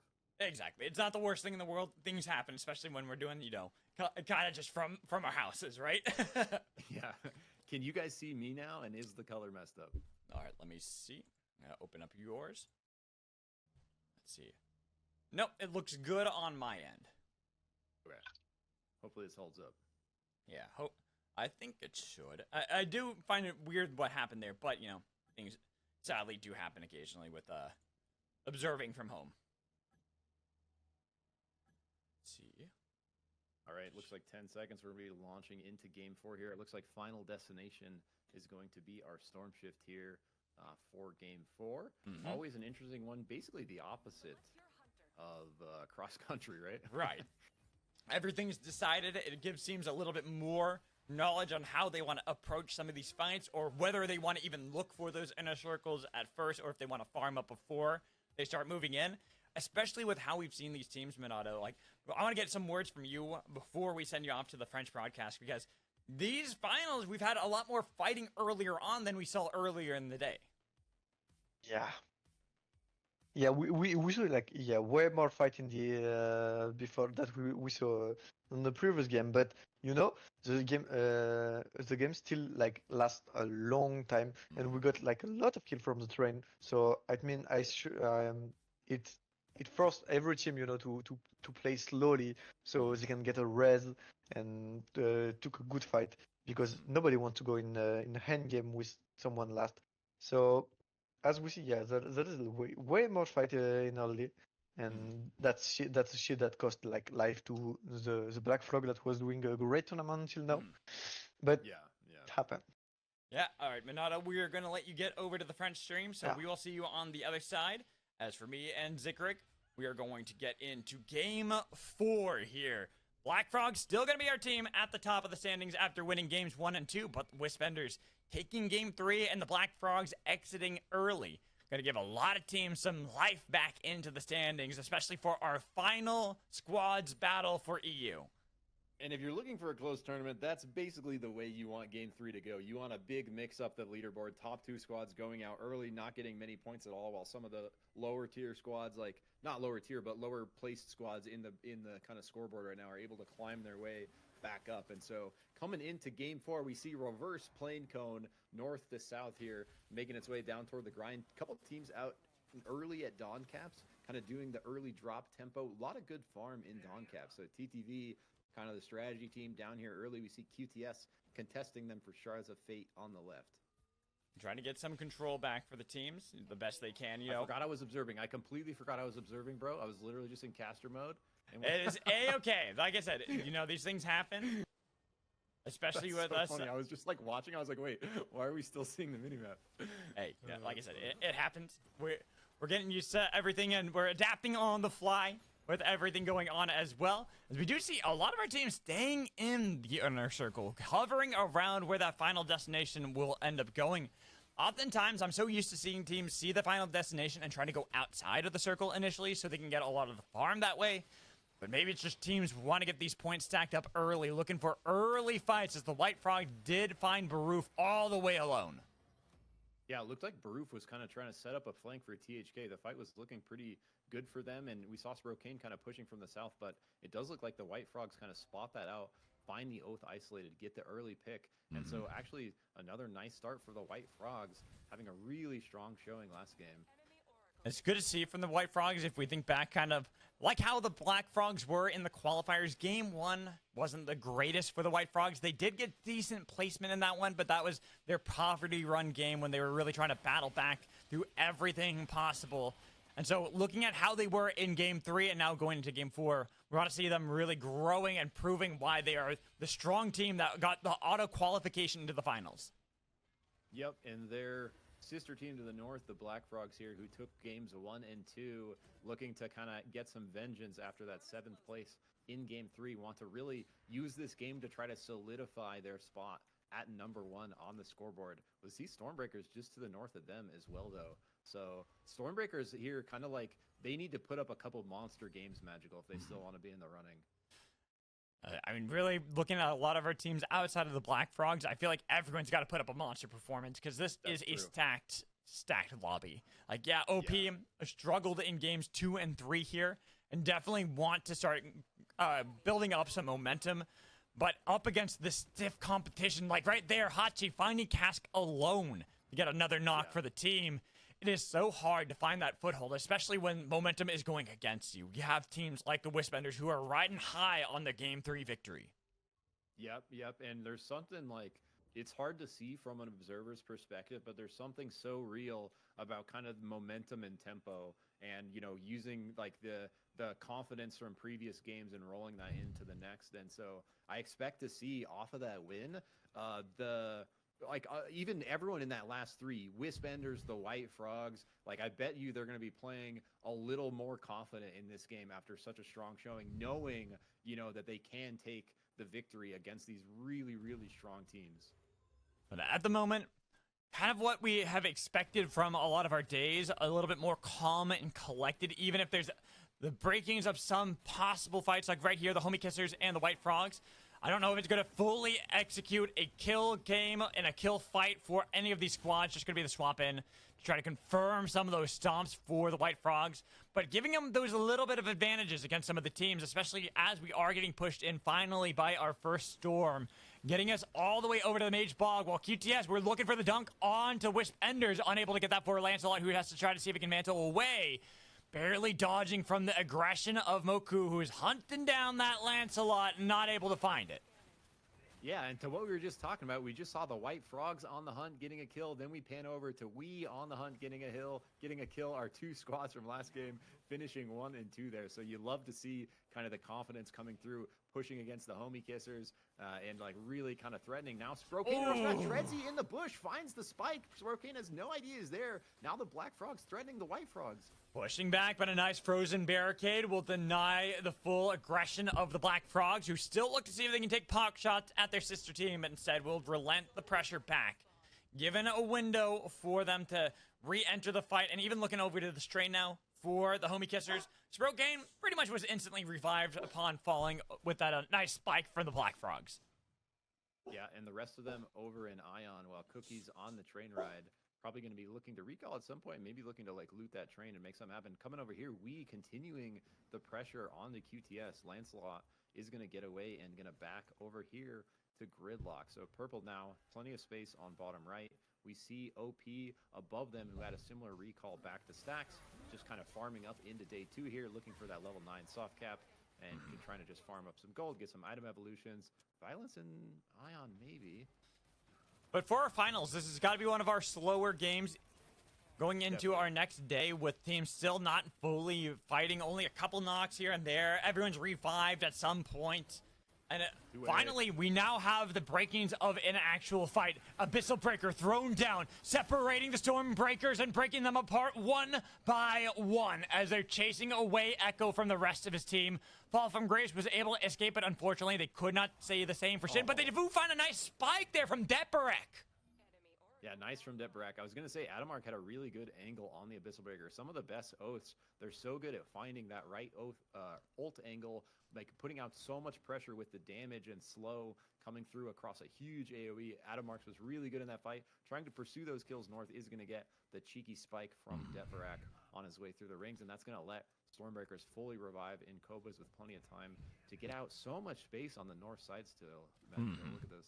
Yeah, I mean, no one really went for Frag Isle on this one. They didn't really feel confident enough going for that. Everyone had gone for the outer edges of the circle as they are slowly pushing in, but the teams that had been there, OP and WE. WE take down Metrics, and the rest of the squad of OP pushed back into the storm. A lot of damage onto that Bebo, who's forced to try to cart away, but he spiked down the pursuit of the Wisp Enders, as they like to live up to their name, getting rid of Cask. But on the inside of the circle, QTS found a nice flank on a Hachi. WE overextending into the storm, now trying to see if they can regroup, but they're getting pushed back by Lancelot, who is still hunting down some of the stragglers. They even have some help from OP, but Malku takes him down instead, while Lancelot chasing down Samori. Gotta be careful of that myth as you use the rings to gain the distance. But here comes Sinoid on the other side, not finding the spike. The Mantle helping out with Mackie Mac, not able to help out Lancelot because he is spiked down eventually.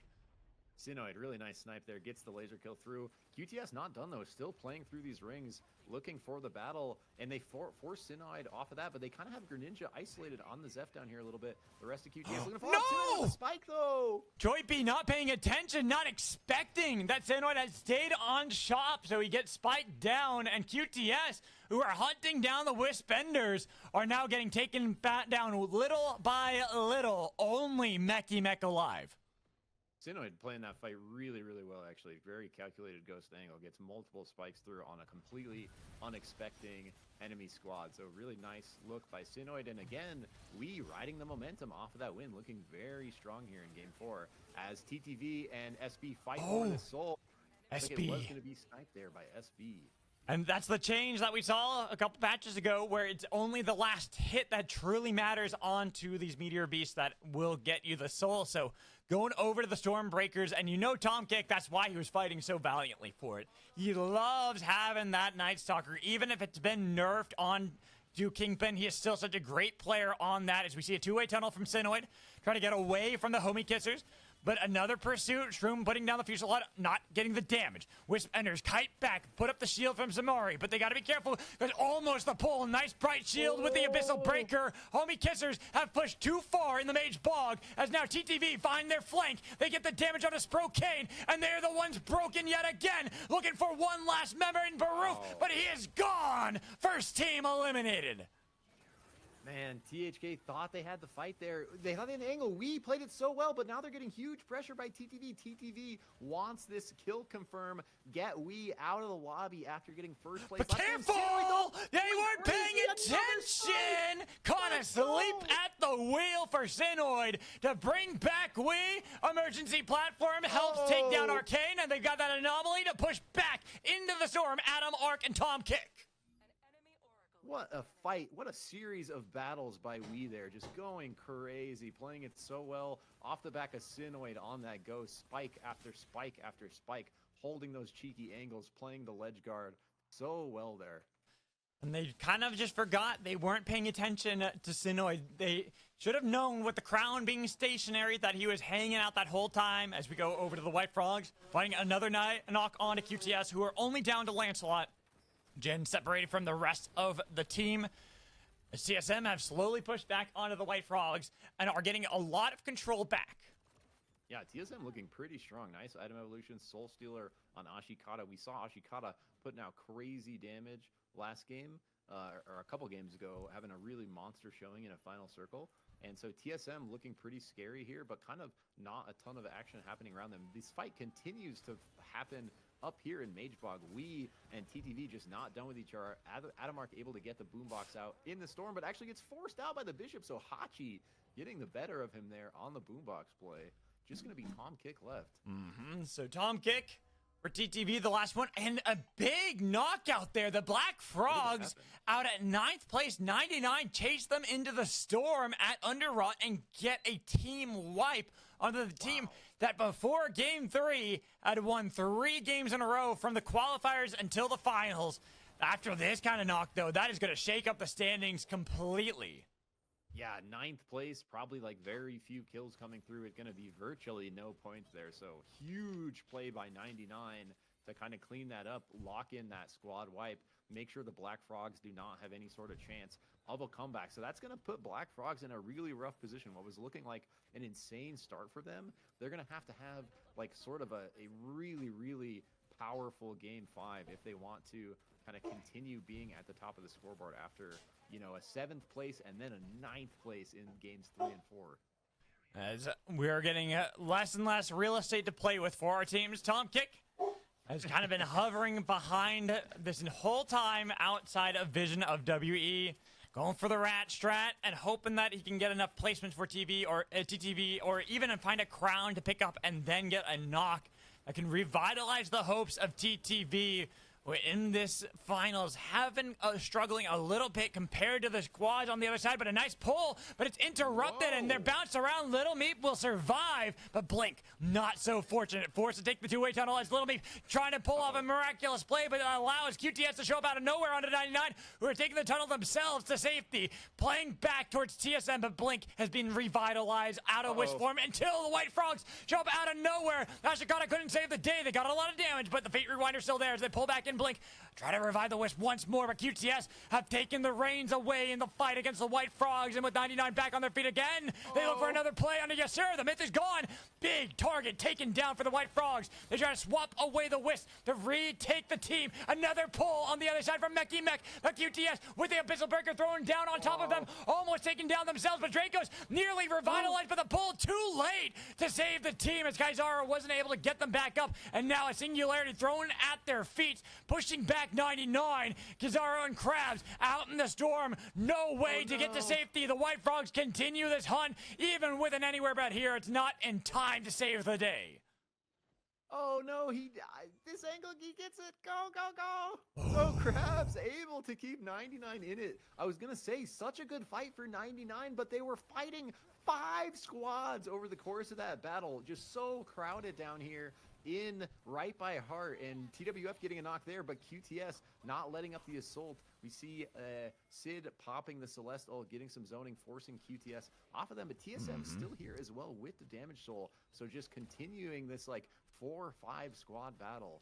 They're just hanging out on the other side. There's a pull and the drag back in, but actually got it saved by TSM, pushing back QTS as they thought they were the ones they engaged, but too many had surrounded their position. Another squad eliminated as a two-way tunnel trying to get out of the fight for the White Frogs. But TSM are kind of hunting. They want to see if they can take control, but with Stormbreakers now pushing in, Shin has been biding their time that entire time. We'll blink back to the rest of the team who are way up north. That was just a crazy battle between so many squads down here, and like QTS was trying to find the angle. They had a couple good ones earlier on, but right there, the angle gets found on them. TWF with a perfect pinch move puts QTS in the worst spot between multiple squads.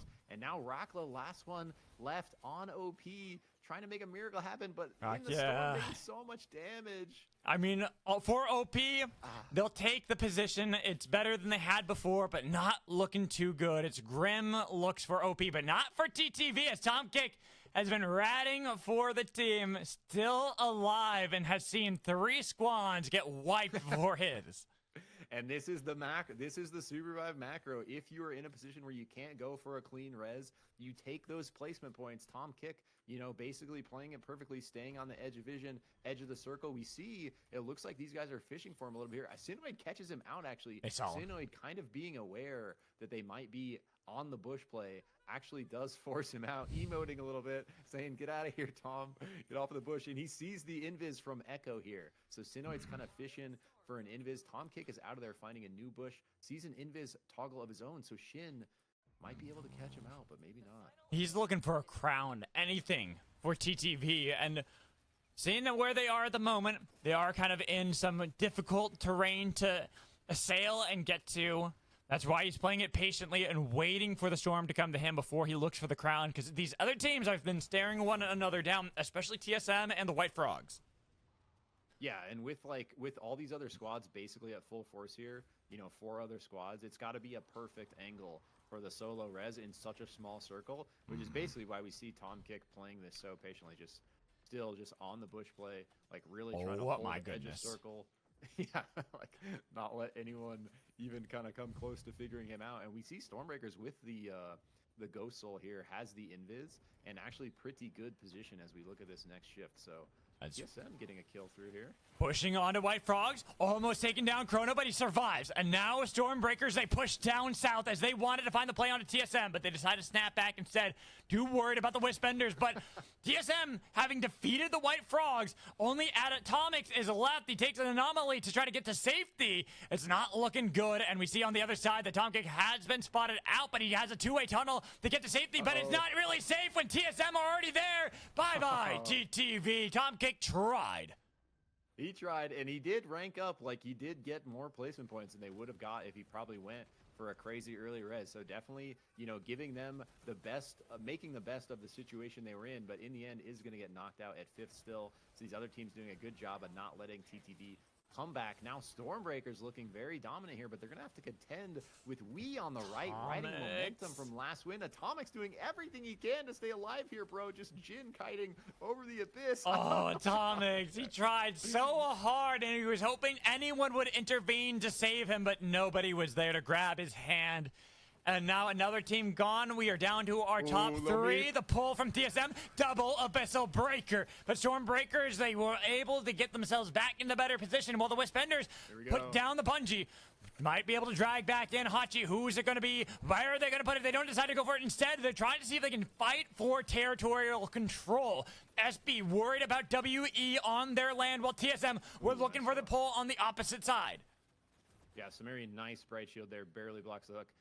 And this damage soul from TSN is going to come in big. And Stormbreakers, their Ghost Soul isn't doing much here. Everyone kind of knows where they're at, and they're not really going to be able to use that very well in the rest of this like kind of final circle showing, with it being so small. And we looking really strong here, putting so much pressure on the flank of Stormbreakers. But Echo had punted Hachi out into the storm, while SB are still battered. They're alive. That break has been revived by Fall from Grace as they do lose Shin on the other side, but the Wispenders having to fight back through everything and through it all. Fall from Grace holding on to the crown, trying to get the reduction. Does have it down to 30 seconds, but they got to make sure they survive the whole time. Fall from Grace brings back up SB, but the Wispenders are still alive. Will TSM push into the forge? Look for Fall from Grace. No stuns, no life. The Battle Bunny is done as they put down the anti-mobility field to make sure that Shin can't survive for too much longer. They push in on SB, but SB is surviving until Sanoid takes him down, and only Echo's alive for SB. The Wispenders pushed into the storm. It's a survival race, and SB don't beat out the Wispenders. DSM playing that so cold and calculated with the damage soul, holding that south angle on the boat. They don't have the best position in the circle, but they know if these other teams fight on this land to the north, they have the angle. That's exactly what happens. We and Stormbreakers cannot contain themselves. They have to duke it out up here. We saw we putting out big damage on Stormbreakers. Echo answering back off of that play you called out, but in the end, TSM finds such a good third party, and then it was looking like we might be able to recover, but Chrono on the oath shifts in, shield bashes everyone out over the abyss, and then they just ledge guard to the end there, forcing everyone into the storm. So very, very nice execution to finish that game off for TSM. And again, it just goes to show how close all these teams are, with like new team after new team kind of taking the first place, right? And the two first places we saw from the Black Frogs after that getting knocked out at 7th and then 9th. It's just such a mix up in the points here. With TSM taking that one, it's actually going to be starting to look very close. So this game 5 is going to matter a lot, man. Oh, yeah. Oh, it's going to be big for us. And if we can, I want to get the game rolling as quickly as possible, because this is our last one for squads for EU. And as you said, Zick, I think this is anyone's game. Black Frogs, they won games 1 and 2, but have struggled in 3 and 4. TSM, I think, are going to be the team that upsets everyone after taking a game 4 victory. If we look at the previous games, they've got really good standings going into this one. And I think that they actually might have taken that top spot from the Black Frogs because of it. Yeah, I mean, like, that, what was such a strong start for the Black Frogs, and this is the same thing that kind of happens to Gap, right? Where they're super good mechanically, they love the violence, they're constantly looking for fights, but sometimes that doesn't work out because of them kind of over pushing, overextending into fights. It can lead to third parties and other teams being able to take advantage of them. And, you know, it's kind of the all or nothing kind of mentality, where not even mentality, but just the play style is sort of all or nothing, where either it goes huge, you know, like the 23 kill game first place, or it goes the opposite of huge, 9th place, maybe no kills. All right? right, so Monado, before we get into our final game, any thoughts of which teams might be at the top besides like TSM and the Black Frogs? Which team can win this tournament? Yeah. Honestly, I don't know. The Black Frog, like, if the Black Frog do a good game, that's free. Like, I mean, if they do a good game, I think they won this one. TSM might be winning, but I think they will need another good game like that also to win. TTV can win. TTV can win, yeah. I think they can, but they need to do a huge game, because they do some mid game. And I think that's it for the team that could win. Maybe the White Frog. The White Frog is in good position. They can win. They do like a lot of good games. Maybe not a lot of top one, but they do a lot of good game with a bunch of kill. Ooh, that is an interesting lookout. And I think the White Frogs are definitely a team that we have to keep our eyes on. I mean, there might be a couple teams that I think are out of the conversation, but after seeing games 3 and 4, I think a lot of teams have rejoined the top of the standing. So let's get into our final game of Squads for EU. Minato, we'll see you on the other side. Even your dog is hype, Magical. Let's go. Even the dog is hype. She's barking, ready for this game as we get a fairly normalized drop here. No extremities that are going to be reached here, just right over the center of the heart, and it is cross-country storm to end EU. What an exciting way to end Squads completely.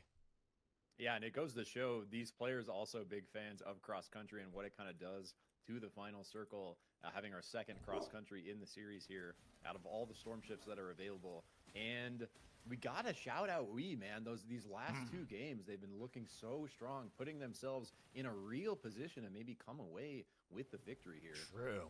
I mean, really, if we're looking at the top of standings, Wispenders, DSM, Team Steady Momentum, obviously the Black Frogs, but I'd say Stormbreakers are up there as well. They've had really good finishes. The White Frogs, another one of these teams that's been able to get really good finishes.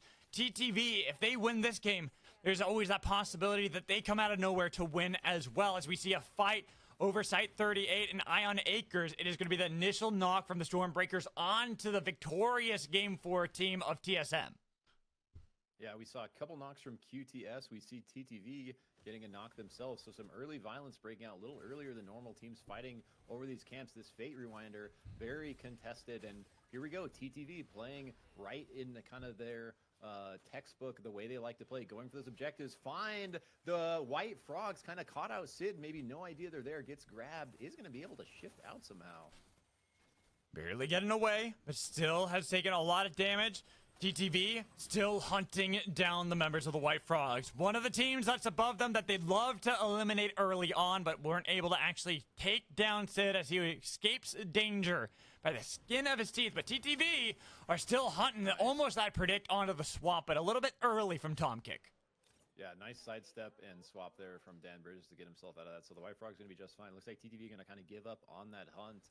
But OP, who was actually looking so strong at the beginning of this tournament, especially in the qualifiers, having a little bit of a harder time kind of holding on to things, taking a lot of early pressure in the first 4 games so far. So, you know, OP maybe going to be sort of a statement game for them, like not maybe in a position to win the tournament, but showing that they can compete with these top squads, trying to push for a much higher placement than they've been able to pull off so far.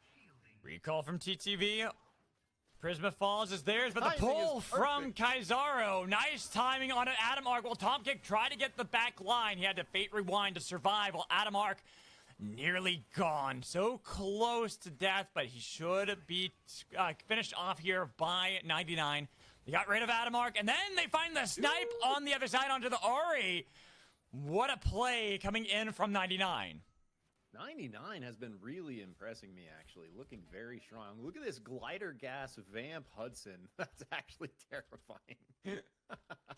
That's going to be, we saw Dracos get it right there. He glider gases forward, gets that spike on the unaware enemy gliding away. So TTV is able to get the res off back to full force, but 99 wants it again.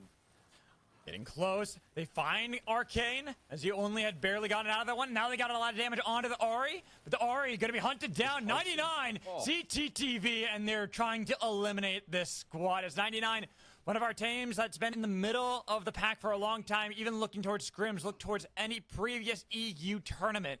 And this team has been slowly growing, slowly getting themselves better and better compared to the competition. And here, they even have a swap up in that Hudson for Dracos.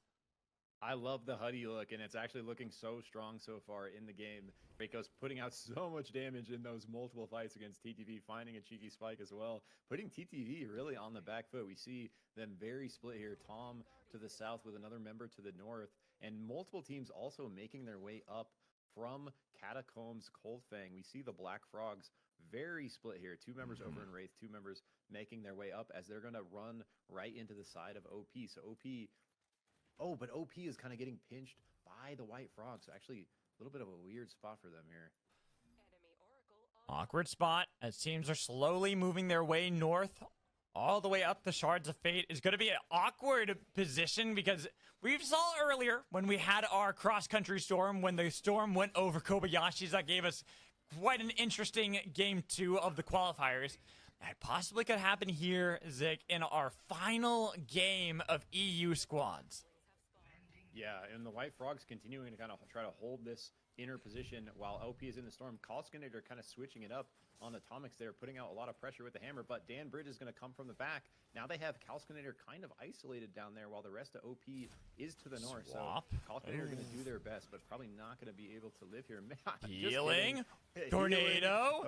Teams up to the there. They put the rain of arrows, but finally Atomics finds the strike true, as they were able to remove Khyzaro, and now QTS. OP, this ain't looking too good for you as you are pushed back towards the storm and the desert, but it's going to be the swap onto Lancelot as they wanted to see if they can take down QTS instead. The White Frogs will take control. So many base camps have been put down in the desert, but nobody wants to hold strong onto them. Even the White Frogs are looking like they might want to bail. This is like trio of fires right here. It's actually so funny. Everyone just like trying to get their vision out, trying to play off of something. And we saw a big super Zeep coming through there from Cask to kind of push off of that engage from QTS on the north. So OP is going to find their way out of there. Khyzaro does get taken out in that fight after a heroic effort to kind of stay alive and was trying to isolate the Jhin in the storm, but ended up kind of getting reversed on him as the rest of the White Frogs follow up from the north. And we see the Black Frogs still, oh, just kidding. I was going to say still split, but it looks like they are regrouped back together here. So the Black Frogs, this is really, really important game for the Black Frogs, Magical. Like, they got to go super big here, or, you know, like they might, their first place spot that was looking so strong might just get swept right out from under them. And I think for a lot of teams, this is our final EU squads tournament, right? And this is the very last game of EU squads that we'll have at a competitive level like this. So not only is winning the tournament of the utmost importance for these teams, but even winning the last game, there's a lot of pride to take with you as we move to trios soon. If they're able to win this game, if they're able to take this one, even if you don't take the tournament, you can say you won the very last EU squads. Yeah, and what a like cool thing it would be to be able to say that. 99 kind of has TTV's number this game a little bit with the Hudson pickup. They're actually continuing to find a flank as we see a fight breaking out up here. Treadsy getting grabbed, but maybe to get out. No, couldn't get away. Too much from the homie kissers that push back the Black Frogs into Vein Grove as we have the train clacking down the tracks. Nobody wants to hop aboard. Instead, it's going to be TTV pushing onto the homie kissers with Stormbreakers to the north as they found every flank at the pull onto Sprocaine, getting the damage, but he was able to survive. No, they had the slug wave. Sprocaine chases down, somehow getting away. No, he's taken down finally as Shin tried to go for the Fuselage into the back line, getting a lot of damage with the broken shield onto the homie kissers and the TTV. Blast off, takes down Tom Kick almost. He was able to fate rewind away, but he's in the middle of too many members as he tried to dash out of there with no health. Tom Kick somehow skirts the danger that he saw in front of him with the Black Frogs recalling to rejoin the fight behind the Stormbreakers, but only getting a little bit of damage. The pull landing with a nice Abyssal Slam down, taking down Shin, but they might be able to get Fall from Grace to revive him. Keeps back the team of the Stormbreakers as a nuke is sent out and takes away SP. Big res there coming through from Fall from Grace to keep the teammate in it. We saw him proc it very, very early on. Saw like almost at full health when he knew he was going to go down. Threw it out. Start the channel very early, so there's no chance at it getting canceled. And 99 looking for TTV again, but Tom Kick with the grab. Everyone wants a piece of TTV, but can you actually beat this team as the boombox laid down broken shield from 99? Black Frogs push into the position. They've got a lot of damage. Arcane not sniped down by the second one, but the spin dash hammer works to hit Arcane. Abyssal Breaker dodged away by the Ahri. TTV still kiting away, but it's going to be the two-way tunnel for Treadsy fighting Tom Kick as he tries to snap back with the rest of the team as they push back Treadsy, getting a little bit of damage, but it's the Oath who defends Tom Kick. TTV still run away, but the Fate Rewinder holds strong for Tom Kick. Yeah, and I don't think the Black Frogs are going to let up this chase. They're going to continue the hunt as we see 99 finally giving up on their TTV pursuit. Going to settle for maybe Stormbreakers here, but Stormbreakers maybe have them kind of ISO'd in as the Black Frogs also give up on the TTV chase and make their way back down here. So now 99 in a terrible spot, Magical. Up on this hill, they might hold the high ground, but they got to fight through somebody, and they decide to go for Shin as the first casualty. They see Black Frogs behind them, but it is difficult to actually fight through them. Even if you have the spin barrels, you have zone control. You got to stay behind, but they're going to grab the present. Draco's not able to hop onto the present, but still was able to hop away. This Hudson pick is coming through so big for them there. They're actually, instead of getting pinched because of the Huddy, they're able to hold their space so well. There's just so much damage coming through that it's so hard to find an angle to push directly into a Hudson like that. So it's going to give them time to load up the present and get the whole team out of there. They're going to be just fine as we come over here to Imatech QTS facing up against OP.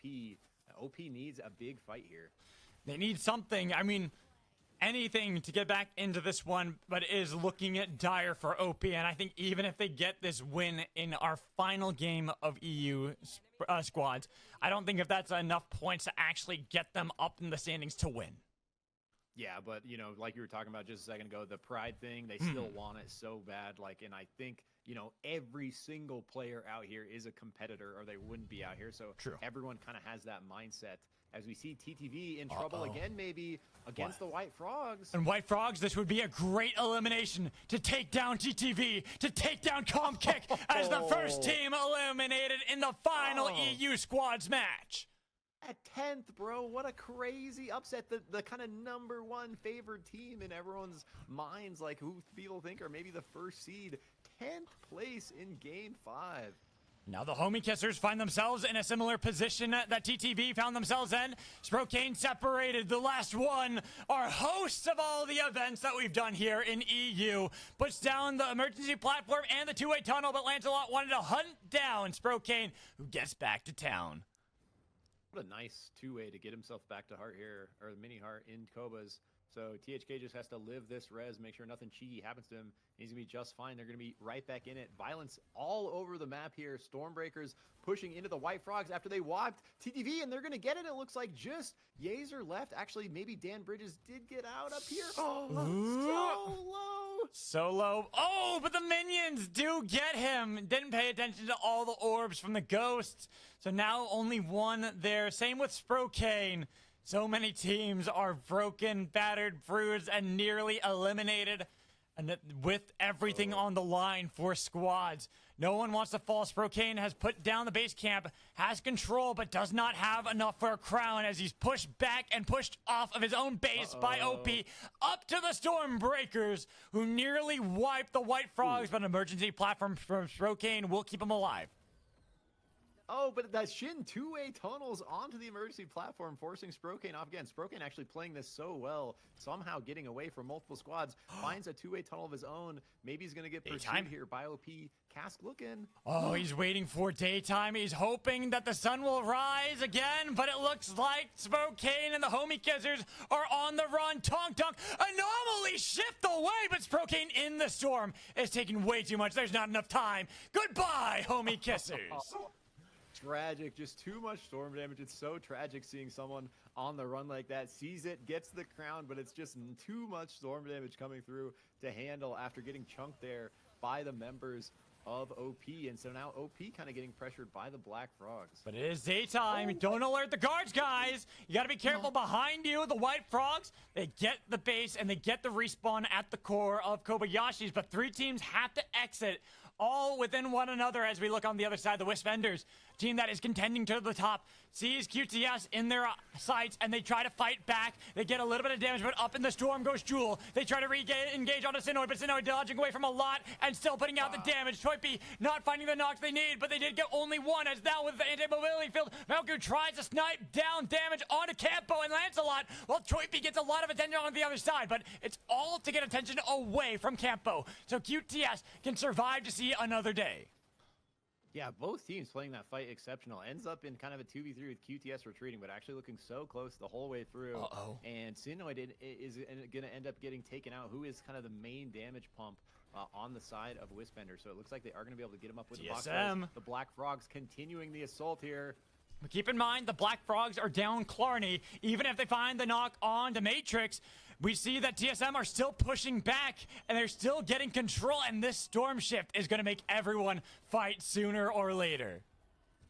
Yeah, and these guys all being on the edge of it, with cross-country coming through, it's going to start shifting really fast. So we see everyone kind of calling it out, looking at their angles to try to move into the inner storm. It looks like if anything's getting ledge guarded, oh, Lancelot has the crown, was trying to get the cheeky res through quickly.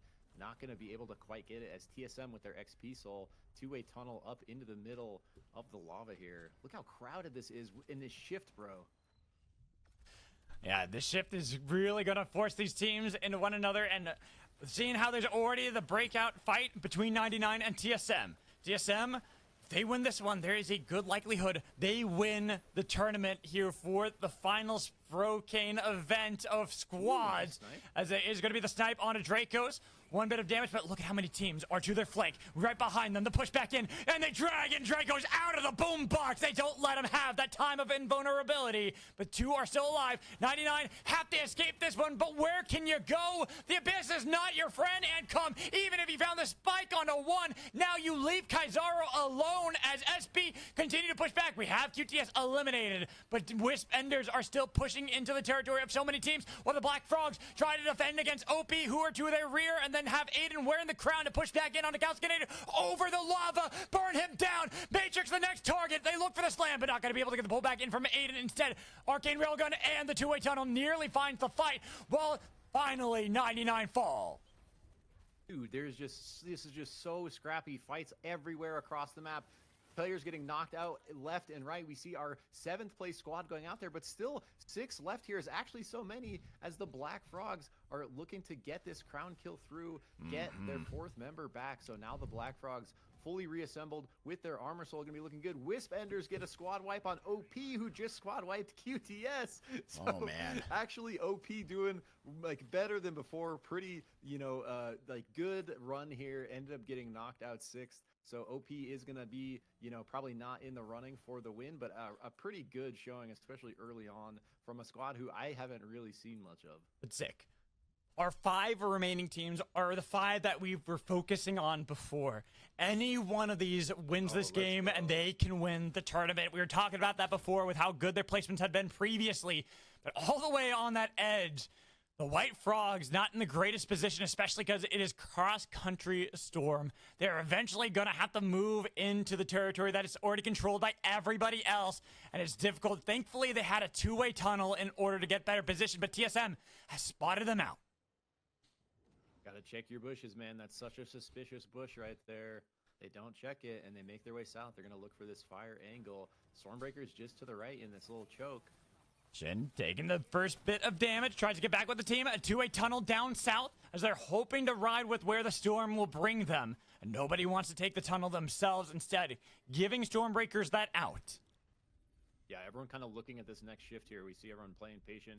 We having a pretty good angle on it. Going to be able to be kind of the first ones into that storm. Probably hold a position on one of these islands. Look at all these other players as they're coming in. But they'll have plenty of space to kite back to the right. So it's kind of hard to stress to people watching who haven't been in this situation how important it is to be ahead of the storm shift like we is in this situation. It's actually going to give them a significant advantage just simply off of positioning.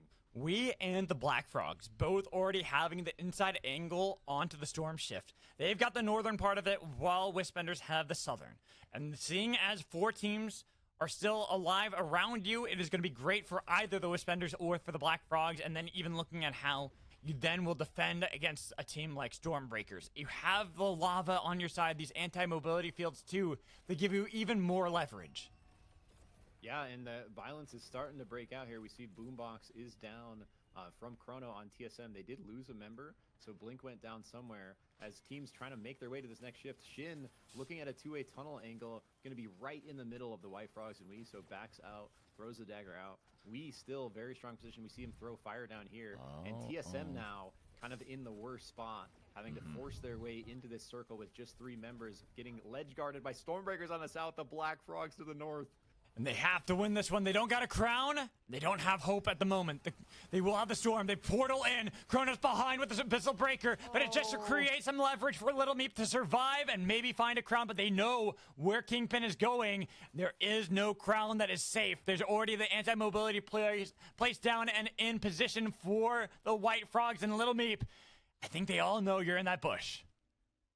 Yeah, I mean, what else are you gonna do though, man? He's in such a weird spot. Tries to work the two-way tunnel angle, but now people really knows he's there as we have a bouncing Kingpin right in the middle of the map. He does have a crown down right next to that two-way in the middle. So there's an awkward thing. He put down the two-way tunnel to try to get the crown towards him, but by taking it, he was bounced over it and could never grab onto it. It's actually above him. It's above him. That's why he has to get into the air. He needed a jump pad in order to get it, but Little Meep did not have the elevation in order to grab hold of the crown, and now he had to try to survive. He got away up to the northern part, but the fight almost breaking out from everyone else. Wisp Ender still on the southern flank with the White Frogs pushing back in, but it's going to be a two-way tunnel, getting Khyzaro caught out of position, nearly finding him, while Little Meep still struggles to find where the crown is that he can grab easily. We see another one in position, looking for the slam down from Little Meep, wants to get the kill confirmed with the slug wave, but there goes TSM's hope of winning, and then the push back onto the White Frogs, who now only have Sid remaining.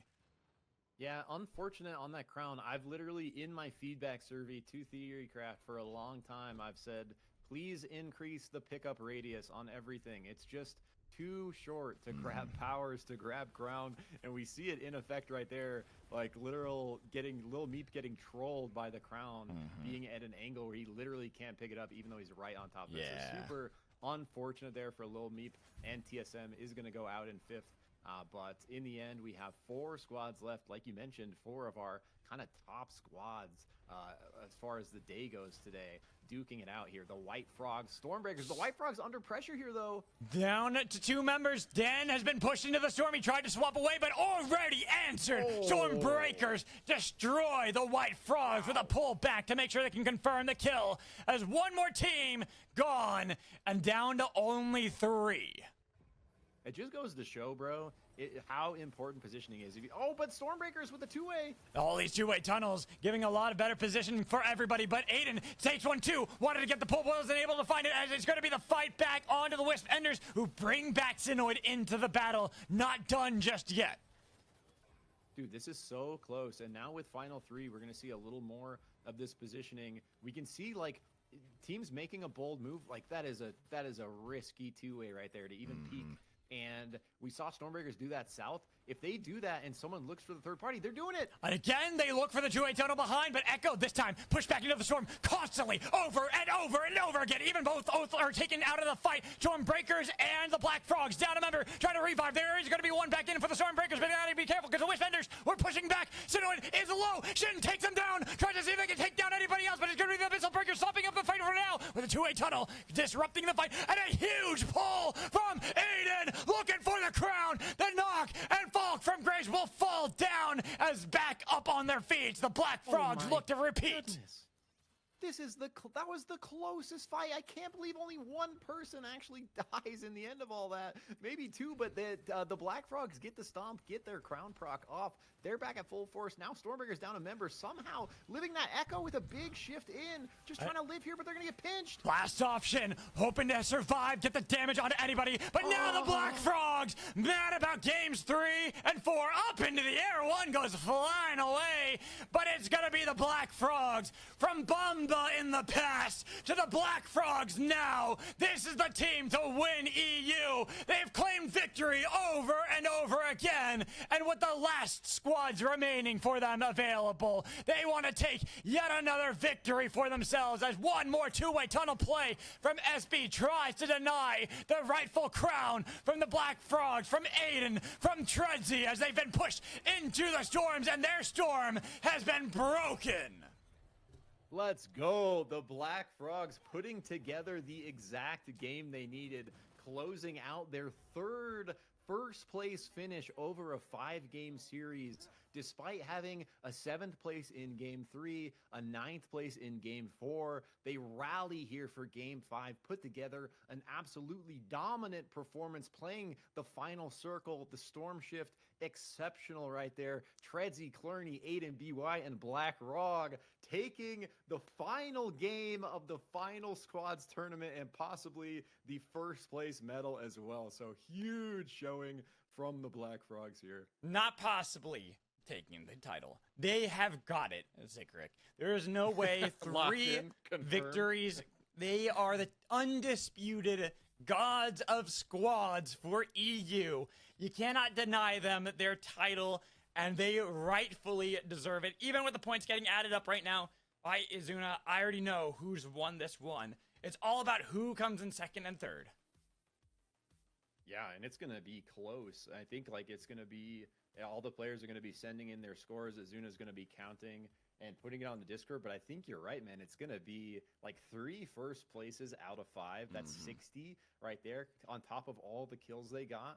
Like it's going to be a, pretty, I mean, the 7th and the 9th is going to hurt them. But another, I honestly don't know. I think you're right that I think the 3 first places with the massive amount of kills they were kind of getting through as well is going to kind of lock that in for them. But we have to shout out actually every single team. Yeah. This was such a competitive lobby. There's not a single team on, the score, like the lobby here, all 10 we saw doing really cool stuff throughout the day, all having highlight moments, all having really good fights. So what a banger kind of last squads tournament, to close out the squads for SUPERVIVE. So huge shout out Sprocaine, Izuna, Shivam, Minato, Mad Magical here, absolutely killing it on the cast, and all the players just putting their hearts out there, having such a good showing, putting on such a beautiful games of SUPERVIVE for us to spectate. So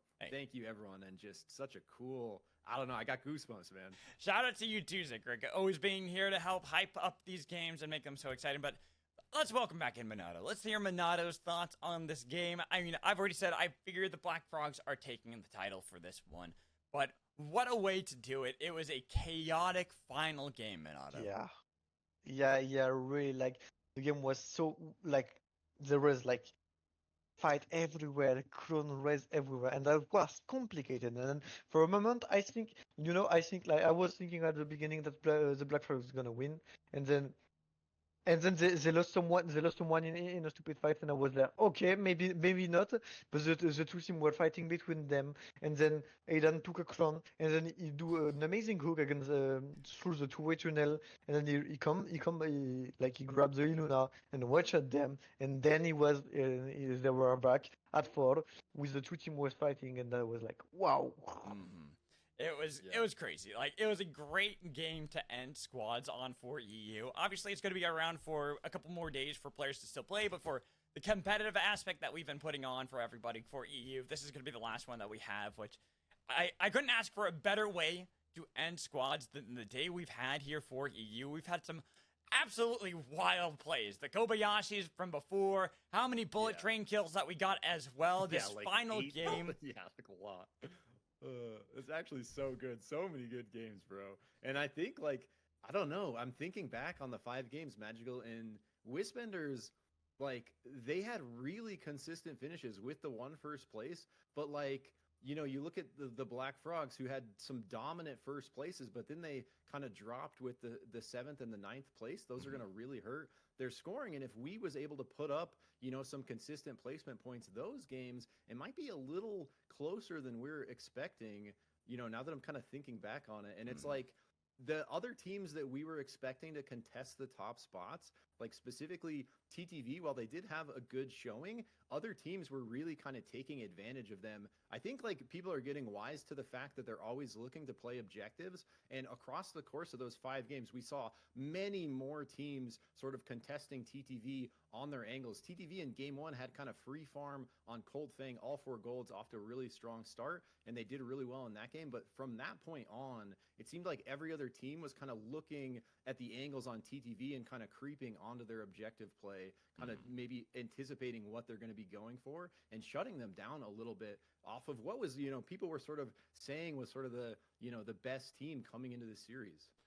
And so now we're just waiting for the points to get added up really quickly. I'm debating whether we should go host Sprocaine so that and since Spro did put on the event for all of us, they can and now to the winners are for everybody. So I think that's what we'll do. Thank you everybody for joining, and thank you Minato and Zikrik for helping out with the cast as always. Also Shivam, thank you so much for your help on that side. But we are going to give it over to Sprocaine to tell us who our winners of our very last, our very final version of squads is going to be for EU. So thank you everybody for joining, and we will, me and Zikrik and Minato, see you soon. GG's. GG's, guys.